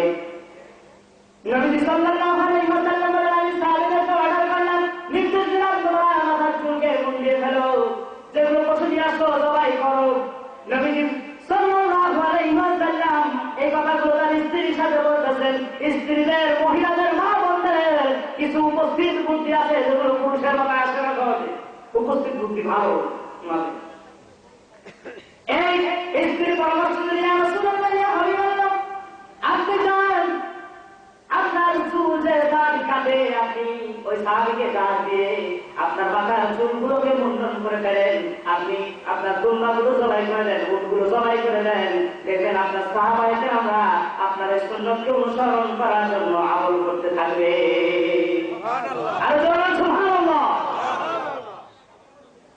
নবী সাল্লাল্লাহু আলাইহি ওয়াসাল্লাম সেই কাজটি করলেন, শুধু অর্ডার দিলেন, কথা শূন্য লাগিয়ে করা শুরু করলেন। বাইরে গিয়ে ডাক দিয়ে তাদেরকে বললেন, আমার চুলটা কামায় দাও, আমি দুম্বাগুলো জবাই করব। এই দৃশ্যগুলো দেখে সাহাবায়ে কেরামরা সবাই চুল কাটতে থাকলো, চুল কামাতে থাকলো, তাদের দুম্বাগুলো জবাই করতে থাকলো। বিশ্বনবী খালি অর্ডারই দিতেন না, দিতে করে দেখাতেন, যেটাই মনে করো। জাবের রাদিয়াল্লাহু আনহু চিন্তা করলো, নবীজির পিঠ পেটের সাথে লেগে গেছে, নবীজিকে আমি দাওয়াত করব। ও বিবি, তুমি কিছু খাবার রেডি করো, যা আছে ঘরে তাই দিয়ে রুটি বানাও। বিবি বলছে, তাহলে তুমি দুম্বাটা, ছোট দুম্বা আছে, জবাই করে দাও। বিশ্বনবীর জন্য দুম্বা দিয়া, দুম্বার গোশত দিয়া রুটি আমি রেডি করে তুমি তাকে দাওয়াত দিবা। কিন্তু খবরদার নবীজিকে শুধু একাকে দাওয়াত দিবা, অন্য কাউকে দাওয়াত দিবে না, কারণ আমাদের যে খাবারগুলো আছে নবীজির একাই হবে না। হযরত জাবের রাদিয়াল্লাহু আনহু দৌড়ে গেছেন, বিশ্বনবীকে গিয়ে বলতেছেন আস্তে আস্তে, ইয়া রাসূলুল্লাহ, ইয়া হাবিবাল্লাহ, আপনাকে আমি দাওয়াত দিলাম, আপনার অবস্থা দেখে খুব করুণ, আপনি মনে হয় অনেক কয়েকদিন থেকে খাবার খাননি, তারপরে মাটি খনন করতেছেন, আপনার অনেক কষ্ট হচ্ছে বুঝতে পারছি, কিন্তু আমার বাড়িতে তেমন পর্যাপ্ত খাবার নাই, অন্যান্য সাহাবীকে কেরামদের আমি দাওয়াত দিতে পারি না, কিন্তু আপনাকে দাওয়াত দিলাম, নবীজিকে দাওয়াত দিলাম, আপনি অবশ্যই আজকে দুপুরবেলা আমার বাড়িতে খাবার খাবেন। এই কথা যখন বলছেন, বিশ্বনবী সাল্লাল্লাহু আলাইহি ওয়াসাল্লাম বললেন, ঠিক আছে, তোমার দাওয়াত কবুল করলাম। কারণ দাওয়াত দিলে, দাওয়াত কবুল করা এটা মুসলমানদের 6টা হকের মধ্যে একটা হক। দাওয়াত দিলে কবুল করতে হবে, জানাজা দেখলে তার জানাজায় গিয়ে দাফন করতে হবে, দেখা হলে সালাম দিতে হবে, এগুলো মুসলমানদের হক। ঠিক কিনা? বিশ্বনবী সাল্লাল্লাহু আলাইহি ওয়াসাল্লাম দাওয়াত কবুল করলেন। দুপুরবেলা যখন হয়ে গেছে, নবীজি সকল সাহাবীদেরকে ডাক দিয়ে বললেন, প্রায় 2000 সাহাবী, সকলকে ডাক দিয়ে বললেন, ও সাহাবায়ে কেরাম, তোমরা শুনে রাখো, সাহাবীরা আমাদেরকে দাওয়াত দিয়েছে, দুপুরের খাবার সাহাবীদের বাড়িতে আমরা খাবো। আরো আসতে বলেন সুবহানাল্লাহ, সুবহানাল্লাহ।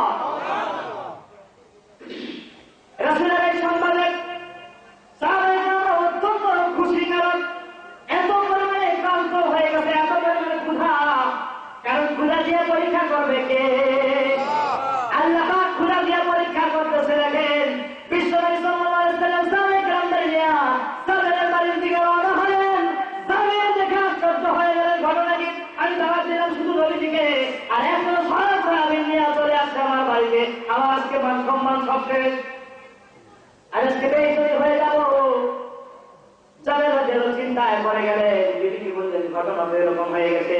বিশ্বনবী সাল্লাল্লাহু আলাইহি ওয়াসাল্লাম বুঝতে পারলেন, ওই যাদের ফিরে জিজ্ঞাসা যাদের বলতেছে ইয়া রাসূলুল্লাহ ইয়া হাবিবাল্লাহ, কি বলেন? নবীজি বলতেছে তুমি টেনশনে পড়ে গেছো, চিন্তায় পড়ে গেছো, আমি বুঝতে পেরেছি। কিন্তু তুমি যে রুটিগুলো বানাচ্ছে তোমার স্ত্রী, তুমি তাদেরকে তাকে রুটি বানাতেই বলো, বানাতেই বলো, আকার ব্যবস্থা করে দিবেন আল্লাহ। ব্যবস্থা করতে পারে কি পারে না? আকার ব্যবস্থা করে দিবেন আল্লাহ। যাদের মধ্যে তাদের স্ত্রীকে গিয়ে বলো তুমি রুটি বানাতেই থাকো, ব্যবস্থা করে দিবেন আল্লাহ। ছোট্ট একটা দুম্বার গোস্ত বিশ্বনবী সাল্লাল্লাহু আলাইহি ওয়াসাল্লাম প্রায় 2000 সাহাবীদেরকে সকলকে নিয়ে একসাথে বসে যখন খাবারগুলো খেলেন, যাদের মধ্যে তারা ঘুমাচ্ছে, যে আমি দেখলাম যে খাবারগুলো আমি বিশ্বনবীর কাছে খাবারের জন্য দিয়েছিলাম, যতটুকু দিয়েছিলাম তারা সকলে খাওয়ার পরে আমার হাড়িতে ততটুকুই খাবার ছিল। এটা বিশ্বনবীর মুজিজা, বলেন সুবহানাল্লাহ। বিশ্বনবীর মুজিজা খোদা দিয়ে প্রমাণ করতেছে সাহাবায়ে কেরাম এত ভুলে ছিল, তারপরেও একজন সাহাবী সুদের কাছে যায় নাই, গিয়েছে নাকি? বেলাল রাদিয়াল্লাহু তাআলা কষ্ট ছিল না, সুখে ছিল, তারপরে সুদের কাছে গিয়েছে? আপনি বললেন হুজুর আপনারা বয়ান করেন সুদের কাছে যায় না, টাকা ধার চাইলে তো দিতে পারেন না। কথা আপনার ঠিক আছে, বিশ্বনবীর অনেক সাহাবী কেরামদেরকে কিয়ামতের ময়দানে আপনার কাছে বেলালকে দান করিয়ে দিবে। ও ডিজিটাল যুগের মানুষ, তুমি তাকায় দেখো বেলালের দিকে। তুমি যে হুজুর দিয়ে সুদের কাছে গিয়েছিলে, এই বেলাল পারত সেই হুজুর দিয়ে সুদের কাছে যেতে পারত কিনা? অন্যান্য দুর্বল সাহাবীরা পারত। তার ভাড়া দিয়ে দেওয়ার ঘটনা রয়েছে যে কত কষ্ট করার পরেও বাড়িতে খাবার নাই, মেহমান পাঠিয়ে বিশ্বনবী নবীজি সাহাবায়ে কেরামদেরকে বললেন আমার কাছে একজন লোক এসেছে, তাকে খাওয়ানোর জন্য মেহমানদারি করার জন্য কে আছো? সকল সাহাবীদের মধ্যে তালহা রাদিয়াল্লাহু তাআলা দাঁড়িয়ে গেলেন। তালহা রাদিয়াল্লাহু তাআলা দাঁড়িয়ে গেলেন, ইয়া রাসূলুল্লাহ আপনার মেহমানদারি করব। নিয়ে গেলেন রাত্রিবেলা, যে বলতেছেন আমাকে একজন মেহমান পাঠিয়েছে বিশ্বনবী সাল্লাল্লাহু আলাইহি ওয়াসাল্লাম। ও বিবি, বাড়িতে কোনো খাবার আছে? বলতো আমার কিছু খাবার আছে, সন্তানদের জন্য আমি রেখে দিয়েছিলাম। তালহা রাদিয়াল্লাহু তাআলা বললেন, ও বিবি তুমি এই খাবারগুলো, আমি জানি সন্তান তোমারও ভালোবাসার জিনিস, আমারও ভালোবাসার জিনিস, মহাব্বতের জিনিস, তারা যদি না খায় সর্বোচ্চ কান্দে কান্দে ঘুমিয়ে যাবে, কিন্তু মরে যাবে না। আমি দেখলাম বিশ্বনবী এমন একজন সাহাবীকে আমার কাছে পাঠিয়েছে, আমার মনে হয় অনেক কয়েকদিন থেকে না খাওয়া, সে যদি না খায় হয়তো মারাও যেতে পারে। তুমি সন্তানদেরকে ঘুম পাড়িয়ে দাও, আর যে খাবারগুলো আছে ওগুলো আমাদের মেহমানকে খাবার খেতে দাও। স্ত্রী সন্তানকে ঘুম পাড়িয়ে দিল, তার খাবার নিয়ে আসলো, বিশ্বনবীর মেহমানের সামনে খাবার দিল, দেওয়ার পরে বললেন খান, খাওয়া শুরু করেন। আমাদের একটা নিয়ম ছিল যে যদি কোনো বাড়িতে যেত তাহলে যে বাড়ির মেজবান সে আগে খাবার শুরু করবে, তারপরে মেহমানরা খাবে। বলছে আপনি আগে শুরু করেন। বলছে না আমি খাবো না, আপনি খান, আমরা পরে খেয়ে নিব। তার হারা যেন তারা ভুল করতো মানতে রাজি না। তার হারা যেন তারা ভুল তখন বাঁচতেই যে বাকি আলোটাকে নিভিয়ে দিলেন। কোন কোন কিতাবের মধ্যে আছে আলোটাকে কম করে দিলেন, নিভিয়ে দিলেন, অথবা পাশের ঘরে চলে গেলেন, গিয়ে তিনি খাবারের ভান করলেন আর মেহমানকে পুরো খাবারটা খাওয়াই দিলেন। সকালবেলা যখন ফজরের নামাজে গিয়েছেন, বিশ্বনবী ডাকতে বললেন, তুমি গতকাল রাত্রিবেলা যে আমলটা করেছে আমার আল্লাহর কাছে পছন্দ হয়ে গেছে। বলছে ইয়া রাসূলুল্লাহ কি আমল করেছি? বলছে আমি যে তোমাকে মেহমান পাঠিয়েছিলাম, ওই মেহমানের সাথে তুমি যে আচরণ করেছো, যত সুন্দর আচরণ করেছো, নিজে না খেয়ে, সন্তানকে না খায়, স্ত্রীকে না খায়, তুমি মেহমানকে খাবার দিয়েছো, এটা আল্লাহর কাছে এত পছন্দনীয় হয়ে গেছে, যার কারণে আল্লাহ পাক রব্বুল আলামিন, আল্লাহ পাকের আরশে আজিম তোমার উপরে সন্তুষ্ট হয়ে গেছে। ক্ষুধার ভয় দিয়ে এভাবে পরীক্ষা করবেন, এরপরেও হারামের দিকে যাওয়া যাবে। আল্লাহ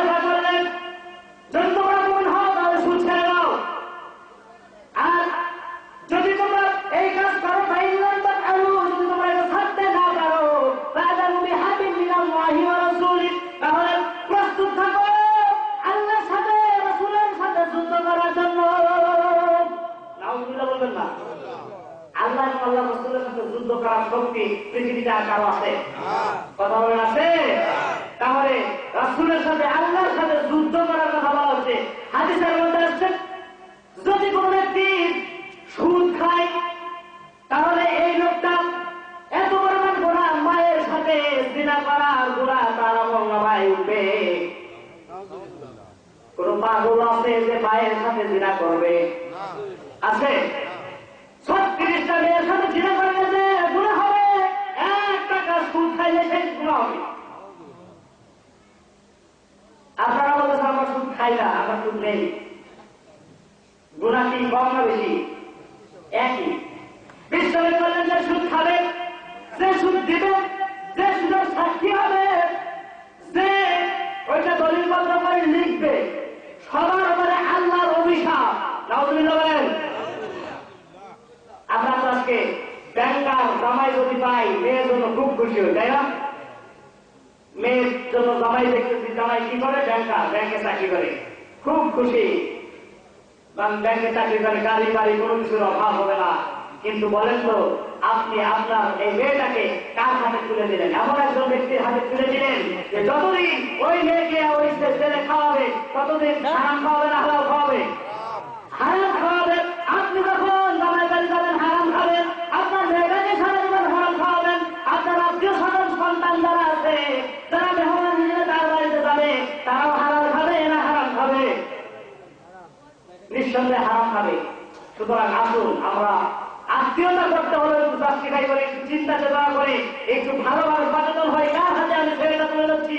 ছেলেটা যদি নম্র ভদ্র হয়, ভালো হয়, আদর্শ যদি ভালো হয়, চরিত্র যদি হয়, সে আল্লাহর পথে থেকেও যদি হালাল ইনকাম কমেও যদি তাকে জীবিকা নির্বাহ করতে পারে, এটাই আপনার জন্য দুনিয়া এবং আখিরাতে কল্যাণ। বলেন ঠিক কিনা?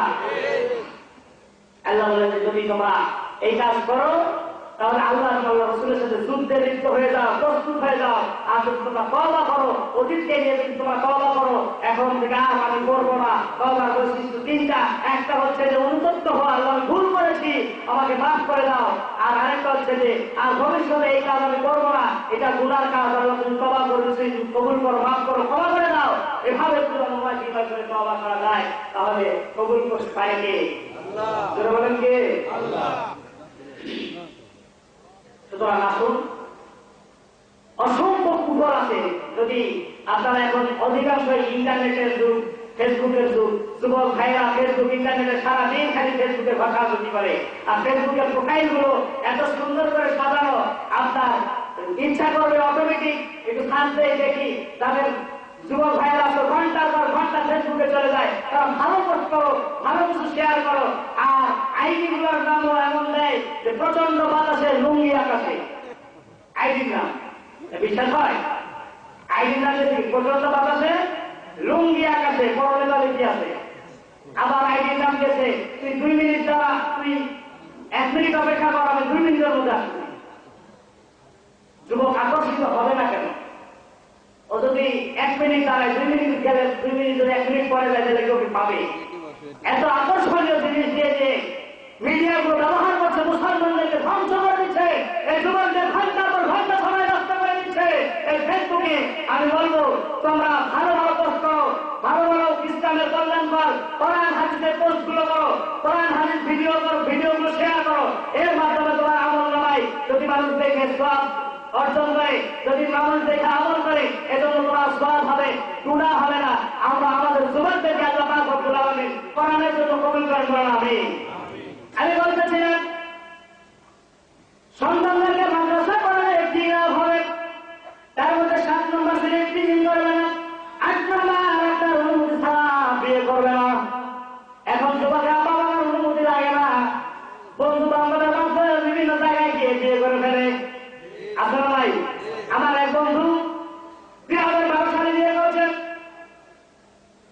6 বছর বাবা মাকে জানায়নি, পরিচিত 6 বছর বাবা মাকে জানায়নি। 2018 সালে গিয়ে বলছে অমুক জায়গায় একটা মেয়ে দেখেছি, দেখেন আপনার পছন্দ হয় কিনা। বাপ মা গিয়েছে, দেখে বলছে না পছন্দ হয় না। বলছে যে পছন্দ হোক আর না হোক, 2012 সালে আমরা বিয়ে করেছি, এখন উঠাই নিয়ে আসার ব্যবস্থা করেন। কত ডিজিটাল যুগের মানুষ আগে গেছে। এই যুবকরা এখন মা বাবার অনুমতি ছাড়াই কি করে? বিয়ে করে যদি সন্তান মাদ্রাসায় পড়ান, আলেম যদি হয়, হাজার যদি হয়, কারি যদি হয়, ওই সন্তান কখনো তার অনুমতি ছাড়া বিয়ে করতে দেবে না। চিন্তা ঠিক না? আল্লাহ পাক রব্বুল আলামিন তাদের উপরে আল্লাহ রহমত ছেড়ে দিবেন। 8 নম্বর গেল। 9 নম্বর, আপনাকে বৃদ্ধাশ্রমে পাঠাবেন। বেশিরভাগ ডিজিটাল যুগের মানুষেরা এমপি, প্রেসিডেন্ট, বড় বড় ধনী লোকের বাবাকে মাকে বৃদ্ধাশ্রমে, আপনি বৃদ্ধাশ্রমে করবেন। দেখেন সবচেয়ে বড় ধনীর দুলাল এই সন্তানগুলোর বাবা মাই কোথায় আছে? বৃদ্ধাশ্রমে। কিন্তু একজন আলেমের বাবা, একজন আলেমের মা কখনো বৃদ্ধাশ্রমে আপনি পাবেন না। আমি গ্যারান্টি দিলাম, বুঝে দেখেন। আসুন, 10 নম্বর সন্তান নাস্তিক হবে না। 11 নম্বর অন্যায় ভাবে কাউকে হত্যা করবে না। 12 নম্বর মুরতাদ হবে না, ইসলাম থেকে চলে যাবে না, খারিজ হয়ে যাবে না। 13 নম্বর ধর্ষণকারী হবে না। এই পর্যন্ত আল্লাহ রাব্বুল আলামিন যে সকল আলেম রেখেছেন, যারা হক্কানি আলেম, এমন লোক ধর্ষণ করেন, যে কুলাঙ্গার আছে, এদের মিডিয়ায় এসেছে, এই কুলাঙ্গাররা তাদের ছাত্রীদেরকে ধর্ষণ করে আলেম বলে দুর্নাম করেছে। ঠিক কিনা? এটা শাস্তি আল্লাহ পাক দিয়েছে কি দেয়নি? দিয়েছে। এটা আলেম নামের কলঙ্ক। এদেরকে শয়তানকেও হার মানিয়েছে এরা।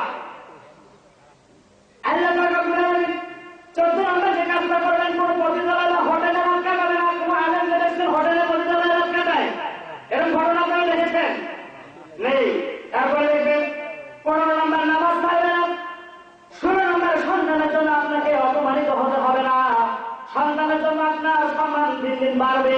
যদি আলেম বাড়েন সন্তানের জন্য, ওই বাবা মা সম্মান বাড়ে কি কমে? খালি দুনিয়ায় না, আখিরাতেও মর্যাদা। দেখো হঠাৎ করে একজন এক স্তর থেকে জান্নাতের আরো উচ্চ মাকাম পেয়ে যাবে। জিজ্ঞাসা করবে, আমার তো কোনো আমল নাই, আমাকে এত সম্মান দেওয়া হলো কেন? ফেরেশতারা বলবে যে আপনার যে সন্তান দুনিয়ায় রেখে আসছেন, ওই যে সন্তানের কারণে আপনার মর্যাদা মহান আল্লাহ রাব্বুল আলামিন বাড়িয়ে দিয়েছে। বলেন সুবহানাল্লাহ। তারপরে 17 নম্বর, তার জন্য আপনাকে জেল খাটতে হবে না। কুলাঙ্গার সন্তানগুলোর জন্য বাবা মা অনেক সময় জেল খাটে, কি খাটে না? খাটে। 18 নম্বর, আপনার জানাজা অন্য কাউকে পড়াতে হবে না। সন্তান যদি আলেম হয়, আপনার জানাজা অন্য কাউ পড়ানো দরকার আছে। এক দল দাঁড়িয়েছে নামাজের জন্য, জানাজার সামনে বাবার লাশ। ইমাম সাহেব নামাজে যখন দাঁড়িয়েছে, নামাজ শেষ করার আগে যখন একটা দোয়া পড়ে, চতুর্থ তাকবীর, এই চতুর্থ তাকবীরের সময় 10 সাহেব কান্নাকাটি শুরু করে দিয়েছে। নামাজ শেষে দর্শককে প্রশ্ন করলাম, আপনি কেন কাঁদলেন? ঠিক আছে, আপনি কান্নাকাটি করেন, বাবা মৃত্যুর কথা মনে হয় আপনার মনে পড়ে গেছে। জজ বলতেছে, না না না না, আমি সারা জীবন মানুষের বিচার করেছি, মানুষকে রায় দিয়েছি, কিন্তু আজকে বাবার জানাজায় আমি দাঁড়িয়েছি। কিন্তু এই বাবার জন্য আমি কি দোয়া করবো? আমি দাঁড়াই, আমার মুখে ওই দোয়া আসে না, আমি এই দোয়াটাও করতে পারি না। তাহলে এরকম পদে পড়াই কিনা? কিন্তু যদি আপনার সন্তান আলো হয়, জানাজায় যদি দাঁড়িয়ে বাবার জন্য দোয়া করে, মায়ের জন্য দোয়া করে, আল্লাহ পাক রব্বুল আলামিন ওই আলেমের সম্মানে, ওই এলেমের সম্মানে আল্লাহ পাক বাবা মাকে ক্ষমা করে দিতে পারেন কি পারেন না? আল্লাহ পাক লজ্জিত হয়ে যাবেন। আলেম যখন আল্লাহর কাছে কান্নাকাটি করে দোয়া করবে, আল্লাহ আমার বাবাকে, আমার মাকে তুমি মাফ করে দাও, ক্ষমা করে দাও, অবশ্যই অবশ্যই আল্লাহ রাব্বুল আলামিন ওই এলেমের ইজ্জতে তাদেরকে ক্ষমা করে দিবে। আর আলেমদেরকে শাস্তি আল্লাহ পাক রব্বুল আলামিন সাধারণ জনগণের মাঝে দিবেন না। আলেমদেরকে শাস্তি দিবেন পর্দার অন্তরালে। আলেমদেরকে বলবেন, তোমরা খাই যাও, তোমাদের ছোটখাটো কিছু দোষ আছে, এগুলো আমি আল্লাহ জানি, মানুষ যেমন জানে না, তাদের কাছে আমি গোপনই রাখবো। বলেন সুবহানাল্লাহ। এই জন্য আলেমদের সমালোচনা করবেন না। আলেমদের সমালোচনা করে নিজের কপালটাকে নষ্ট করতে যাবেন না। আলেমের সাথে বিরুদ্ধাচরণ করে নিজের কপালটাকে নষ্ট করতে যাবেন না। ইমাম সাহেবের পিছনে রাখতে যাবেন না। আপনার চাইতে যদি ভালো না হয়, তো ওই লোক তারা সমাজের ইমামতি করতে পারতো না। আপনারা নিজেরাই রাখবেন না, যদি আপনার চেয়ে খারাপ। সুতরাং বুঝতে হবে, আপনার ভালো লোক আপনার ইমাম, আপনার কাছে ইমামতি করে, সুতরাং তাদের পিছিয়ে লেগে আপনি আপনার জীবনটা নষ্ট করে দিয়ে না। 19 নম্বর সন্তানের ওসিলায় জান্নাতে যেতে পারবেন। 20 নম্বর আপনাকে জাহান্নাম থেকে মুক্তি লাভ করবেন। 21 নম্বর আপনার সম্মান বৃদ্ধি করবে, 22 নম্বর সম্মান আপনাকে বৃদ্ধ বয়সে দেখাশোনা করবে। শুধু এতটুকু নয়, 23 নম্বর আপনার মৃত্যুর পর আপনার জন্য দোয়া করবে কে? সন্তান দোয়া করবে কি করবে না? আমরা যেখানে দোয়া করি, যার জন্য দোয়া করি, বাপমার জন্য কি বাপ দিয়ে দোয়া করি না, বাপমার জন্য করি? বাপমার জন্য করি। আমরা যেখানে যাই বাবার জন্য দোয়া অটোমেটিক করি, এটা আমাদের স্বভাব। আল্লাহ শিখিয়ে দিয়েছেন, রব্বির হামহুমা কামা রাব্বায়ানি সগীরা। এই দোয়া সবসময় আমরা করবো ইনশাআল্লাহ। 24 নম্বর আপনার জন্য দান সৎকার করবেন। 25 নম্বর অল্পে দুষ্ট থাকবে মাদ্রাসার ছাত্ররা, আলেমরা কিন্তু অল্পেই দুষ্ট থাকে। দেখেন একজন মসজিদের ইমাম সাহেবের বেতন 2,500 3,000 দিয়ে সংসার করে। তারাই কে? চালানোর মালিক আল্লাহ। ওই হালাল রিজিকে বরকত দেয় কে? সবচেয়ে বেশি আলেমরা কম টাকায় সবচেয়ে এখন ইমামতি করে। এর চাইতে কম টাকা চাকরি আপনার কিছু নাই, আছে নাই, কিন্তু বরকত দেয় কে? এত অল্প দুষ্টে থাকে তারা। 25-26 নম্বর হালাল রিজিক খাওয়াবে আপনাকে। যতটুকু আপনাকে খাওয়াবে এই আলেম সন্তান চাইবে আপনাদেরকে হালাল খাবার খাওয়াতে, কিন্তু যারা অন্যান্য জায়গায় চাকরি করে তারা কি হালাল খাওয়াবে না হারাম খাওয়াবে? জামাই দেখার আগে চিন্তা করি জামাই উপরি ইনকাম আপনার ইনকাম, উপরি ইনকাম, উপরি ইনকাম দিয়ে বৈধ না অবৈধ? জোর বলেন কি? আর মসজিদ বলতে শিখিরা হুমাবিল্লা বিশ্বনবী বললেন যে সুদ ঘুষ গ্রহণ করবে, যে দিবে উভয় জাহান্নামী। নাউজুবিল্লাহ বলবেন না? উভয় জাহান্নামী, দেখাই পাবে না কেউ। এই জন্য এই কাজ থেকে আমরা সতর্ক থাকি। 27 নম্বর ইসলামী সমাজ গঠনে তার ভূমিকা থাকে। আমি মা বন্ধের উদ্দেশ্য বলতেছিলাম, কথাগুলো বলে শেষ করে দেওয়ার সময় অনেকটাই কমে আসছে। অল্প সময়ের মধ্যে আমি কথাগুলো বলবো। মা বন্ধের উদ্দেশ্যে আমি কথাগুলো বলতেছিলাম। ও মায়েরা বোনেরা, আপনাদের 4টা আমলের জন্য জান্নাত আপনাদের জন্য অবদায়িত। যদি আপনারা 4টা আমল করেন, কয়টা? 4টা আমল করলে তাদের জন্য আল্লাহ পাক রব্বুল আলামিন জান্নাত 8টা দরজা, যে কোনো দরজা দিয়ে প্রবেশ করতে পারবে। সুবহানাল্লাহ। প্রথম নম্বর হলো ইসলাম বলেন ইদা সালাতা মা'আহু খামসাহা, 5 ওয়াক্ত নামাজ যত সময় আদায় করবেন, নামাজের প্রতি গাফিলতা করবেন না, অবহেলা করবেন না। মায়ের আমার বোনের আমার ভালো করে লক্ষ্য করেন। 2 নম্বর হচ্ছে ওয়াসালাত শাহরাহা, রমজান মাসে রোজা রাখবেন। 3 নম্বর হাফিজাত ফারজাহা, লজ্জাস্থানের হেফাজত করবেন। শারীরিক হাত বডির হেফাজত করবেন। শারীরিক হাত বডির সাথে স্বামীর সম্পদের হেফাজতকারী স্ত্রী হওয়া লাগবে। বলেন ঠিক কিনা? 4 নম্বর হল আর স্বামীর অনুসরণ, স্বামীর অনুকরণ, স্বামীর কথা বলা লাগবে। এইটা সবচাইতে বেশি কঠিন। বলেন ঠিক কিনা? নামাজ পড়া সহজ না কঠিন? সহজ। রোজা রাখাও সহজ। মামুনরা এমনি বেশি রোজা রাখে, তারা স্বামীর অনুমতি ছাড়া নফল রোজা রাখে, কিন্তু যে হাদিসে নিষেধ না, অনুমতি আছে। বিশ্বনবী বলেছেন কোন স্বামীর অনুমতি ছাড়া নফল রোজা রাখতে পারবে না। স্বামীর অনুমতি না রাখতে নফল রোজা রাখতে হবে। বিশ্বনবী আরো বলেছেন পৃথিবীতে তুমি মানুষকে কাউকে চিন্তা করার অনুমতি দিতাম, তাহলে আমি বিশ্বনবী বলতাম মেয়েরা যেন তার স্বামীদেরকে চিন্তা করে। কত গুরুত্ব! নামাজ পড়া সহজ, রোজা রাখা সহজ, কিন্তু লজ্জাস্থানের হেফাজত, শারীরিক হাত বডির হেফাজত করা কঠিন না সহজ? অনেক কঠিন। অনেক মা বোনের স্বামীরা বিদেশ থাকে, বাইরে থাকে, এই সুযোগে তারা পরকীয়ায় জড়িত হয়ে যায়। আজকে আমাদের সমাজে পত্র পত্রিকায় মিডিয়ায় পরকীয়ার ঘটনা কম না বেশি? অনেক বেশি। ও মা বোনেরা, যাদের স্বামী বাইরে আছে, বিদেশে থাকে, ঢাকায় চাকরি করে, বাইরে চাকরি করে, তাদেরকে বলছে আপনাদের সারাদিন হাত বডি পুরো দেহটাকে, শুধু লজ্জাস্থান নয়, পুরো দেহটাকে স্বামীর জন্য বরাদ্দ রাখা আপনার ইমানের দায়িত্ব। আর যে সকল যুবক ভাইরা বিয়ের পরে বিদেশে চলে যান, তাদেরকে পরামর্শ দিচ্ছি বিয়ের পরে বিদেশে যাবেন না। কারণ আপনারা ইসলাম তাদের সংসারে শান্তির জন্য, ভালো কাজের জন্য, তারা ভালো থাকবে, সুখে থাকবে। কিন্তু এই সুযোগে এরা মা যদি মেয়ে হয়, ছেলে হয়, মা যায় মাজারে আর মেয়ে যায় বাজারে, সন্তানগুলো যায় বাজারে, খারাপ সন্তানদের সাথে মিশে পতিতালয়ে যায়, খারাপ জায়গায় গিয়ে মাও খারাপ হয়, মেয়েও খারাপ হয়, ছেলেও খারাপ হয়। জোর বলে ঠিক কিনা?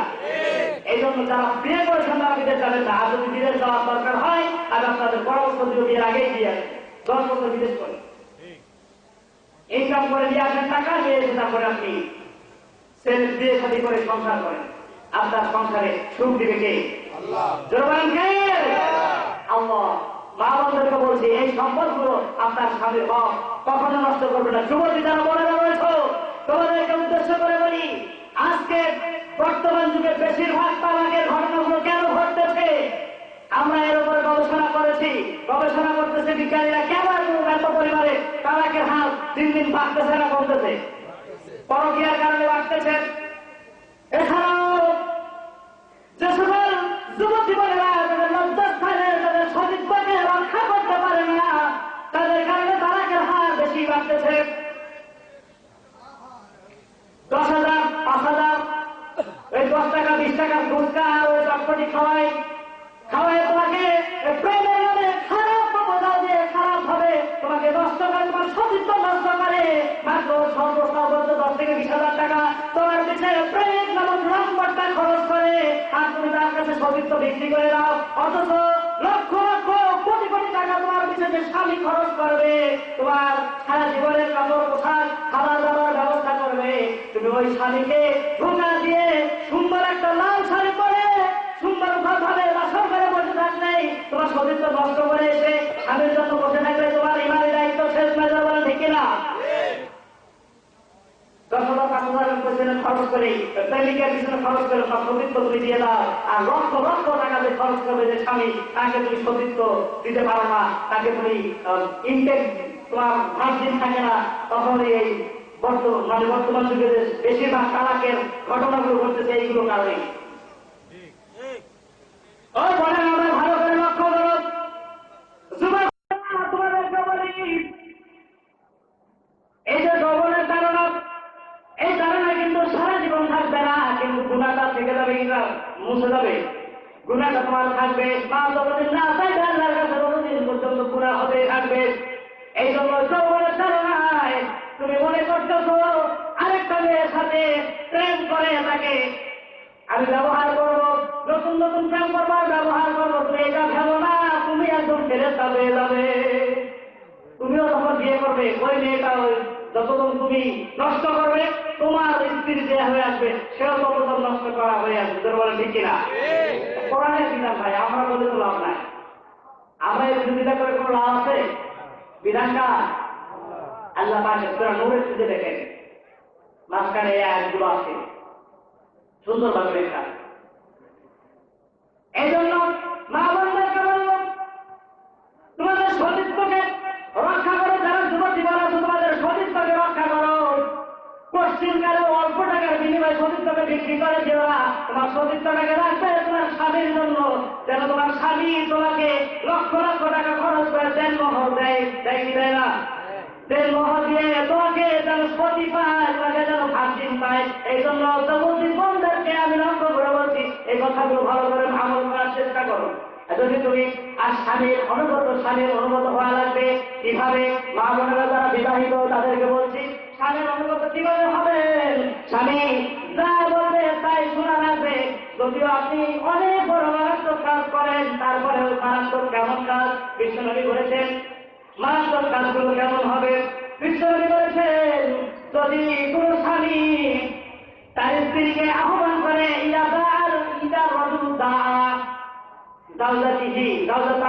যদি কোন স্ত্রীকে কোন স্বামী আহ্বান করে তাকে লিহাজাতিহি, তার হাজত পূরণ করার জন্য, যদি সেটাকে তাহলে ওই মেয়েটা যদি কাজ করতে থাকে রান্নাঘরের পাশে আগুনের উপরে খাদ্য করিয়ে দিয়েছে, খাদ্য রান্না করতেছে আগুনের পাশে, ওই অবস্থায় যদি স্বামী তাকে ডাকে, ওই অবস্থায় তাকে চলে আসতে হবে। এটা নির্দেশ হচ্ছে আল্লাহ, রাসূল এই নির্দেশ দিয়েছেন যে তোমরা আগুনের চুলার কাছে রান্না করতেছো। বলেন তো, আগুন স্বাভাবিক জিনিস না অস্বাভাবিক? এত জিনিস থাকে, বিষয় আগুনের কথা কেন বললেন? কারণ আমরা জানি চোর যদি ঘরে ঢুকে সব চুরি করে নিয়ে গেলেও কিছু থাকে কি থাকে না, কিন্তু আগুন যদি ঘরে ঘরে তাহলে কিছু থাকে সব করে ছাই করে না। বিশ্রামী বলেন এই জন্য পৃথিবীতে যত জিনিস আছে সব পেতে কঠিন এবং মারাত্মক জিনিস হচ্ছে আগুন। এটা যদি একবার ঘরে আর রেহাই দেয় না। অসংখ্য উদাহরণ দিতে পারতেন, কিন্তু বিশ্বনবী এখানে আগুনের উদাহরণ দিলেন। মা বোনেরা কান লাগান, যদি আগুনে আপনার রান্নার কাজ থাকে ওখান থেকে আপনার স্বামীর কাছে চলে আসতে হবে। নির্দেশ নবীজির, নির্দেশ কার? নবীজির। এই নির্দেশ হওয়ার পরে ওই খাবার ওখানে রেখে আগুন ওভাবে রেখে চলে আসবে নদীকে পুরো সব ধ্বংস হয়ে যায়, তার অসুবিধা নাই। কিন্তু ওইটার চাইতে গুরুত্বপূর্ণ হচ্ছে স্বামীটাকে সারা দেওয়া। বিশ্বনবী বলেছেন যদি স্বামীটাকে সারা না দেয়, যদি স্বামীটাকে সারা না দেয়, যদি আলাদা অন্যদিকে করে রাখে, একই বিছানায় শোয়ার পর্যন্ত অন্যদিক মুখ ফিরিয়ে রাখে, স্বামীর কথা অনুযায়ী যদি না চলে, ততক্ষণ পর্যন্ত স্বামী অসন্তুষ্ট থাকবে, ততক্ষণ পর্যন্ত আমার আল্লাহ অসন্তুষ্ট। শুধু আল্লাহ অসন্তুষ্ট নয়, নবীজি বললেন শুধু আল্লাহ অসন্তুষ্ট না, যতক্ষণ পর্যন্ত স্বামীকে সন্তুষ্ট করতে না পারবে ততক্ষণ পর্যন্ত তার কোনো নামাজ কবুল হবে না। শুধু কি তাই? শুধু এতটুকুই না, যতক্ষণ পর্যন্ত তার স্বামী সন্তুষ্ট হবে না ততক্ষণ পর্যন্ত আল্লাহ সন্তুষ্ট হবে না, আর ফেরেশতারা পর্যন্ত তার জন্য অভিসম্পাদ করতে থাকবে। কত বড় মারাত্মক কথা! এই জন্য বলেছেন যে সর্বশেষ স্বামীর অনুমত করতে হতে পারে, স্বামীকে যদি সন্তুষ্ট করে মৃত্যুবরণ করতে পারো, তাহলে 8টা দরজা, যে কোনো দরজা দিয়ে তুমি জান্নাতে প্রবেশ করতে পারবে। সুবহানাল্লাহ। আজকে আমাদের সমাজে দিন দিন এই সমস্যাগুলো বাড়তেছে, ভাবছেন সমস্যাগুলো বাড়তেছে। মায়ের আমার এমন কিছু কাজ আছে যে কাজগুলো আপনি করবেন না। স্বামীর ব্যাপারে অন্তত 5টা বিষয়ে অত্যন্ত সতর্ক থাকতে হবে। কয়টা বিষয়? 5টা বিষয়। বাবুরা কান লাগান। 1 নম্বর হচ্ছে স্বামীর সামনে কখনো স্বামীর বাবা মায়ের দুর্নাম করা যাবে না। স্বামীর সামনে বাবা মা কি করা যাবে না? দুর্নাম করা যাবে না। অনেক মা বোনেরা আছে যে শ্বশুরের দুর্নাম, শাশুড়ির দুর্নাম, এই সমস্যা ওই সমস্যা, এইটা গিয়ে স্বামীকে বলে কি বলে না? আপনাদেরকে বলে না? এই ঘটনাটা বলে আপনার স্ত্রী ভালো হলে বলবে না, অবশ্যই যদি খারাপ হয় তাহলে এই কথা বলতে পারে, কিন্তু এই কথাটা বলা উচিত নয়। 2 নাম্বার হচ্ছে কখনোই বলবেন না, কারণ একটা মানুষ, একটা সন্তান সবচাইতে পৃথিবীর মুখে সবচাইতে যাকে বেশি ভালোবাসে সে হচ্ছে মা আর বাবা। দুর্বল ঠিক কিনা? মা এবং বাবা এই 2 জনকে সবচাইতে বেশি ভালোবাসে। এই জন্য তাদের দুর্নামের কথা স্বামীর কাছে কখনোই বলবেন না, তাহলে আপনিও স্বামীর কাছে কালা হয়ে যাবেন। 2 নম্বর হচ্ছে স্বামীর সামনে পর পুরুষের প্রশংসা করবেন না। স্বামীর সামনে অন্য পুরুষের প্রশংসা করবেন না। বাবারা যারা আছেন ভালো করে লক্ষ্য করেন, প্রশংসা করবেন না। আপনার স্বামীর সামনে অন্য কোনো পুরুষের প্রশংসা করতে যাবেন না। অমুকের স্বামী অমুক স্বামীকে এতটা পোশাক দিয়েছে, এই যে 2টা শাড়ি কিনে দিয়েছে, তুমি আমার একটাও দিতে পারলে না। তুমি যখন এই কথা বলবে তখন এই তোমার স্বামী বৈধ পথ ছেড়ে অবৈধভাবে টাকা ইনকাম করে তোমার এই চাহিদা পূরণ করার জন্য চেষ্টা করবে। জনগণ ঠিক না? আর এই গুনাহ গিয়ে উঠবে এই মেয়ের আমলনামা। সুতরাং তোমার আমলনামা গুনাহকে ভারী করার জন্য স্বামীকে কখনো অন্য পুরুষের প্রশংসা করে কথা বলবে না। 3 নম্বর হচ্ছে স্বামীর সামনে উঁচু স্বরে কথা বলবে। অনেক বউ আছে না, অনেক জোরে জোরে কথা বলে। স্বামী যদি আস্তে আস্তে কথা বলে তার চাইতে আরো বেশি জোরে বউ। এই ঘটনাগুলো আমাদের সমাজে আজকে ঘটতেছে। বাস্তবতার কথাগুলো বলছি। যখন নতুন বিয়ে করে নিয়ে আসে, বিয়ে করার পরে নতুন বউ এলাকায় বা বাড়ির মনে কিছু ভাবমূর্তি বোঝে না, বামুর্তি বোঝে না, কার সাথে কিভাবে কথা বলতে হবে এটাও জানে না, তখন প্রথম একটা বছর স্বামী না বলে তাই শোনে, স্বামীর কথা শুনে বউ। যখন দ্বিতীয় বছর হয়ে যায়, সবকিছু তিন পরিচয় হয়ে যায়, তখন ওই নতুন বউ বলা শুরু করে, এটা আনো ওইটা আনো, তখন শুনে গিয়ে স্বামী। আর তৃতীয় বছরে গিয়ে দুইজনই বলে শুনে পাড়া প্রতিবেশী, তার মানে কি ঝগড়া। তৃতীয় বছর কেউ কাউকে শুনে না, দুজনই বলে শুনে গিয়ে প্রতিবেশী, তখন শোনা শুরু করে। এইটা করতে যাবেন না। 4 নম্বর হচ্ছে স্বামীর ইনকামের চেয়ে বেশি চাইবেন না। মা বোনদেরকে বলছি, স্বামীর ইনকামের চাইতে বেশি চাওয়া যাবে, কোথা থেকে দিবে? অবৈধভাবে অবশ্যই তাকে ইনকাম করতে হবে। 5 নম্বর হচ্ছে স্বামীকে বৈধ কাজ করতে কখনো নিষেধ করবেন না। যে কাজটা আপনার বড় মতো নয় কিন্তু হারামও না, বৈধ কাজ, অবৈধ না। যদি এমন হয় তাহলে তাকে নিষেধ করবেন না, এই কাজটা তুমি করো না। এইভাবে যদি এই 5টা বিষয় আপনি সতর্ক থাকতে পারেন, তাহলে অবশ্যই আপনি স্বামীর ভালোবাসা পাবেন এবং স্বামীর সাথে আপনার মহাব্বত বাড়বে। আর স্বামীরা কখনো আপনাদেরকে মারধর করবে না। আর এই মারধরের বিষয়টা এমন একটা হাদিস রয়েছে, বিশ্বনবী সাল্লাল্লাহু আলাইহি সাল্লামের কাছে স্ত্রীরা গিয়ে বলল যে স্বামীরা খুব মারধর করে। প্রথমে রাসূল সাল্লাল্লাহু আলাইহি সাল্লাম বললেন, তোমরা তোমাদের দাসদাসী এবং স্ত্রীদেরকে মারধর করো না। ঘোষণা যখন দিলেন, স্ত্রীরা করে সাহস পেয়ে গেল, তখন স্বামীদের উপরে কর্তৃত্ব শুরু করে দিল। ওমর রাদিয়াল্লাহু তাআলা হুঁকিয়ে বলেন, ইয়া রাসূলুল্লাহ, ইয়া হাবিবাল্লাহ, আপনি যে ঘোষণা দিয়ে দিয়েছেন, এখন স্বামীরা স্ত্রীদের কাছে বেশি নির্যাতিত হচ্ছে, স্বামীদের ওপরে স্ত্রীরা বেশি বিরক্তপনা দেখাচ্ছে। বিশেষজ্ঞ তাই নাকি ঘটনা এরকম? তখন নবীজি বললেন, ঠিক আছে, তোমরা মারধর করা শুরু করো, তবে এমন জোরে জোরে মেরো না যে তাদের গায়ে সর্বস্ব শক্তি দিয়ে মারা যাবে না, তবু প্রহার করতে পারেন, কিন্তু জোরে জোরে মারা যাবে না। বিশ্বনবী বললেন, ঠিক আছে, তাহলে হালকা মারধর করো। তখন স্বামীর আবার পাওয়ার হয়ে গেল, মারধরের অনুমতি পাওয়া গেছে, এখন সামনে জামাই তা দিয়ে মারা শুরু করে দিল। এটা আমাদের কথা বলছি না, বিশ্বনবীর ওই সময়ের কথা বলছি। নবীজি সাল্লাল্লাহু আলাইহি ওয়াসাল্লাম যখন অনুমতি দিলেন, স্বামীর আবার জোরে জোরে মারধর শুরু করে দিল। স্ত্রীরা বলছে, ইয়া রাসূলুল্লাহ, আপনি কি ফতোয়া দিয়ে দিলেন, আমরা এখন থাকতে পারি না। নবীজি বললেন, ও সাহাবায়ে কেরাম, তোমরা জেনে রাখো, ভালো মানুষ কখনো তার স্ত্রীকে মারে না। সুবহানাল্লাহ। নবীজি আবার সলিউশন দিয়ে দিলেন, সমাধান দিয়ে দিলেন। যারা ভালো মানুষ হতে চাও, যারা ভালো মানুষ, তারা তার স্ত্রীদেরকে মারে না, যারা খারাপ মানুষ তারা মারতে পারে। আল্লাহ পাক রব্বুল আলামিন এইভাবে সুন্দরভাবে তাদেরকে সিস্টেম শিখিয়ে দিয়েছেন আমাদের সমাজে।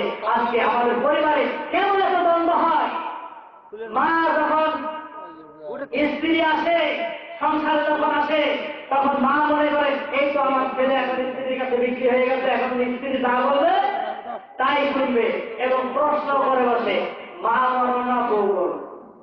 প্রশ্নটা কি সহজ না মারাত্মক? মায়ের স্থান আর বউয়ের স্থান কি এক জায়গায় হতে পারে? যে সকল মায়েরা আছেন শাশুড়ি, শাশুড়ি আমরা তাদেরকে বলছি, আপনার পুত্রবধূ আসার কারণে সন্তানকে কখনোই এই প্রশ্ন করবেন না, তোর কাছে তোর মা বড় না বউ বড়। আপনি তো আল্লাহর কাছে পৃথিবীর জমিনে আল্লাহর পরে মা বাবাই হচ্ছে সবচাইতে বড় জোর, ঠিক না? আপনার সমান মনে করতে আপনি কেন তার সমান হতে পারেন? আপনার সমান উপরে, আপনি বড় সমান হতে যাবেন কেন? সুতরাং এই প্রশ্ন কখনোই করবেন না। আপনার মর্যাদা আপনার কাছে, আপনার বোর মর্যাদা আপনার বোর কাছে। এই কথা বলে আপনার নিজেকে খাটো করার কোনো দরকার নাই। আরেকটা প্রশ্ন হলো, আমাদের সমাজে সবসময় বেশিরভাগ ওয়াইফিনে গ্রাম বক্তারা বলে থাকে যে মায়ের সম্মান বেশি, আমরাও বলি, বলি না? মায়ের সম্মান কয়বার? 3 বার। 3 বার হচ্ছে মায়ের সম্মান। বিশ্বনবী সাল্লাল্লাহু আলাইহি সাল্লাম বলেছে যে তোমাদের কাছে বেশি হক পাওয়ার অধিকারী কে? প্রথম নাম্বার হচ্ছে মা, দ্বিতীয় নাম্বার তোমাদের কাছে সবচেয়ে বেশি হক পাবে কে? মা। তৃতীয়বার কে? মা। চতুর্থবার তোমার বাবা। তাহলে বাবার সম্মান মায়ের চেয়ে কম না বেশি? কম, ঠিক তো? অথচ আল্লাহ বলেন কি দেখেন, সূরা নিসা 34 নম্বর আয়াত, আর-রিজালু কওয়ামুনা আলান নিসা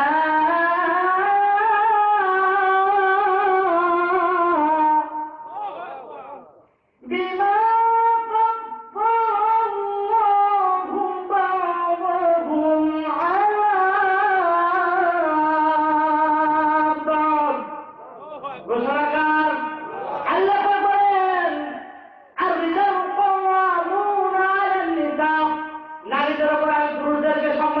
সম্মান দিয়ে থেকে আল্লাহ পাক বলতেছেন আমি সম্মান দিলাম নারীদের উপরে পুরুষদের রিজাল কাওয়ামুনা আলান নিসা। নিসা নারীদের উপরে সম্মান পুরুষদেরকে বেশি দিলেন কে? আল্লাহ। এবার বলেন আল্লাহ নিজের বলছেন যে সম্মান দিলেন আমি পুরুষদের বেশি দিয়েছি নারীদের তুলনায়, কেননা বিমা ফাদ্দালাল্লাহু বা'দাহুম আলা বা'দ, একজনকে আরেকজনের উপরে সম্মান আমি আল্লাহ পাক বেশি দিয়েছি। এবার বলেন বাবার সম্মান বেশি না মার সম্মান বেশি?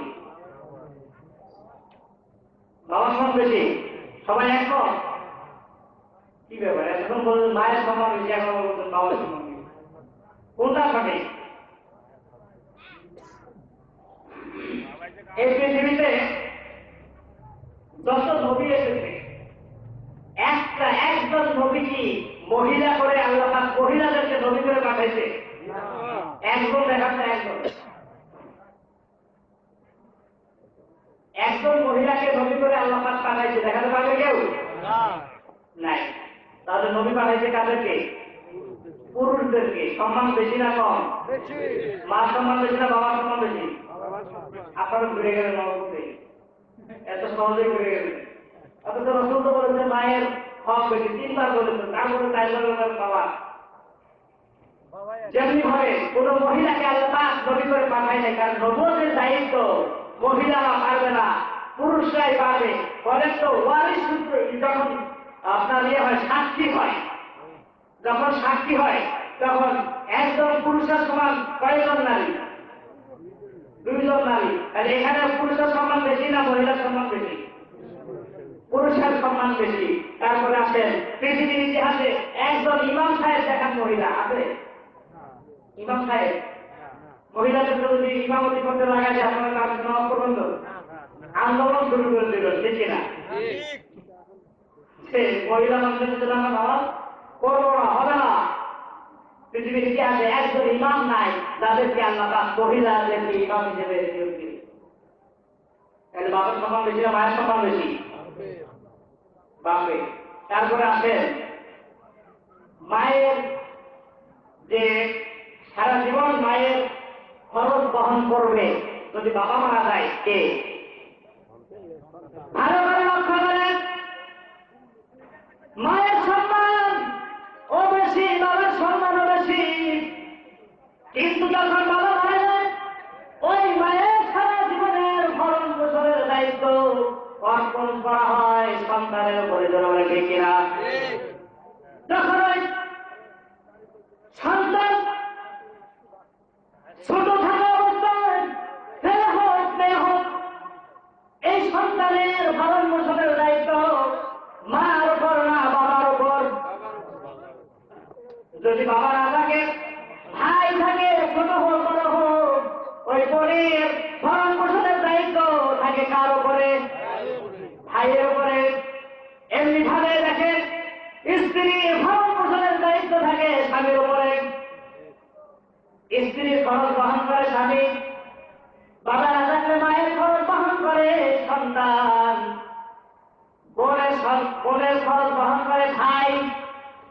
এবং এভাবে সন্তানের কন্যা হোক ছেলে হোক তার সমস্ত খরচ বহন করে বাবা।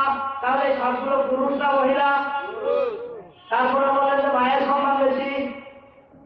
সম্মানের দিক থেকে বুঝতে হবে সম্মান এক জিনিস আর অধিকার আরেক জিনিস। বিশ্বনবী বলেছেন সম্মানের কথা বলেননি, ওখানে বলেছেন অধিকারের কথা, হকের কথা। ধরে বলেন কিসের কথা? মা হক বেশি পাবে। এজন্য মায়েরা এখন মন খারাপ করছে, হুজুর খালি বাপের কথাই কয়, মায়ের কথা কয় না। কিন্তু হক আর সম্মান দুইটা আলাদা জিনিস, দুই জিনিস। সুতরাং মাকেও কষ্ট দেওয়া যাবে না, বাবাকেও কষ্ট দেওয়া যাবে না। মা এবং বাবা উভয়ের অধিকার আছে। আর এই সন্তানগুলো যদি আপনিও সুন্দরভাবে তৈরি করতে পারেন, এই সন্তানের মাধ্যমে আপনিও হক পাবেন। মোট 14টা। কয়টা? সন্তানকে যদি আপনি 5টা হক দিতে পারেন, 5টা। কয়টা? এর আগেও বলেছিলাম এক টপিক এখানে, 5টা হক যদি দিতে পারেন তাহলে 14টা হক এই সন্তানের কাছ থেকে আপনি পাবেন। সুবহানাল্লাহ। আমরা এই 5টা হক যদি যথাযথভাবে আদায় করি 14টা হক পাবো। এখন 5টা হক আদায় করা বলবো নাকি 14টা হক পাবেন সেটা বলবো? 14টা শুনবেন না 5টা শুনবেন? দুইটার সময় নাই, পরামর্শ চলে আসছেন, মেহমান চলে আসছেন। আমি পরেরগুলো বলি, 14টা বলি, 14টা বলে আমি শেষ করে দিব। 1 নম্বর হচ্ছে পিতামাতার হক অধিকার, মোট 14টা। কয়টা? বাবা মার হক 14টা। 1 নম্বর হচ্ছে জীবিত অবস্থায় 60টা হক। জীবিত অবস্থায় কয়টা ভাই? 60টা হক পাবেন জীবিত অবস্থায়। প্রথম নম্বর হচ্ছে পিতামাতার প্রতি শ্রদ্ধাশীল হওয়া। লিল্লাহি তাকবীর, লিল্লাহি তাকবীর, লিল্লাহি তাকবীর। প্রধান মেহমানের আগমন তেলকুপিঘাটের পক্ষ থেকে প্রধান মেহমানের আগমন তেলকুপিঘাটের পক্ষ থেকে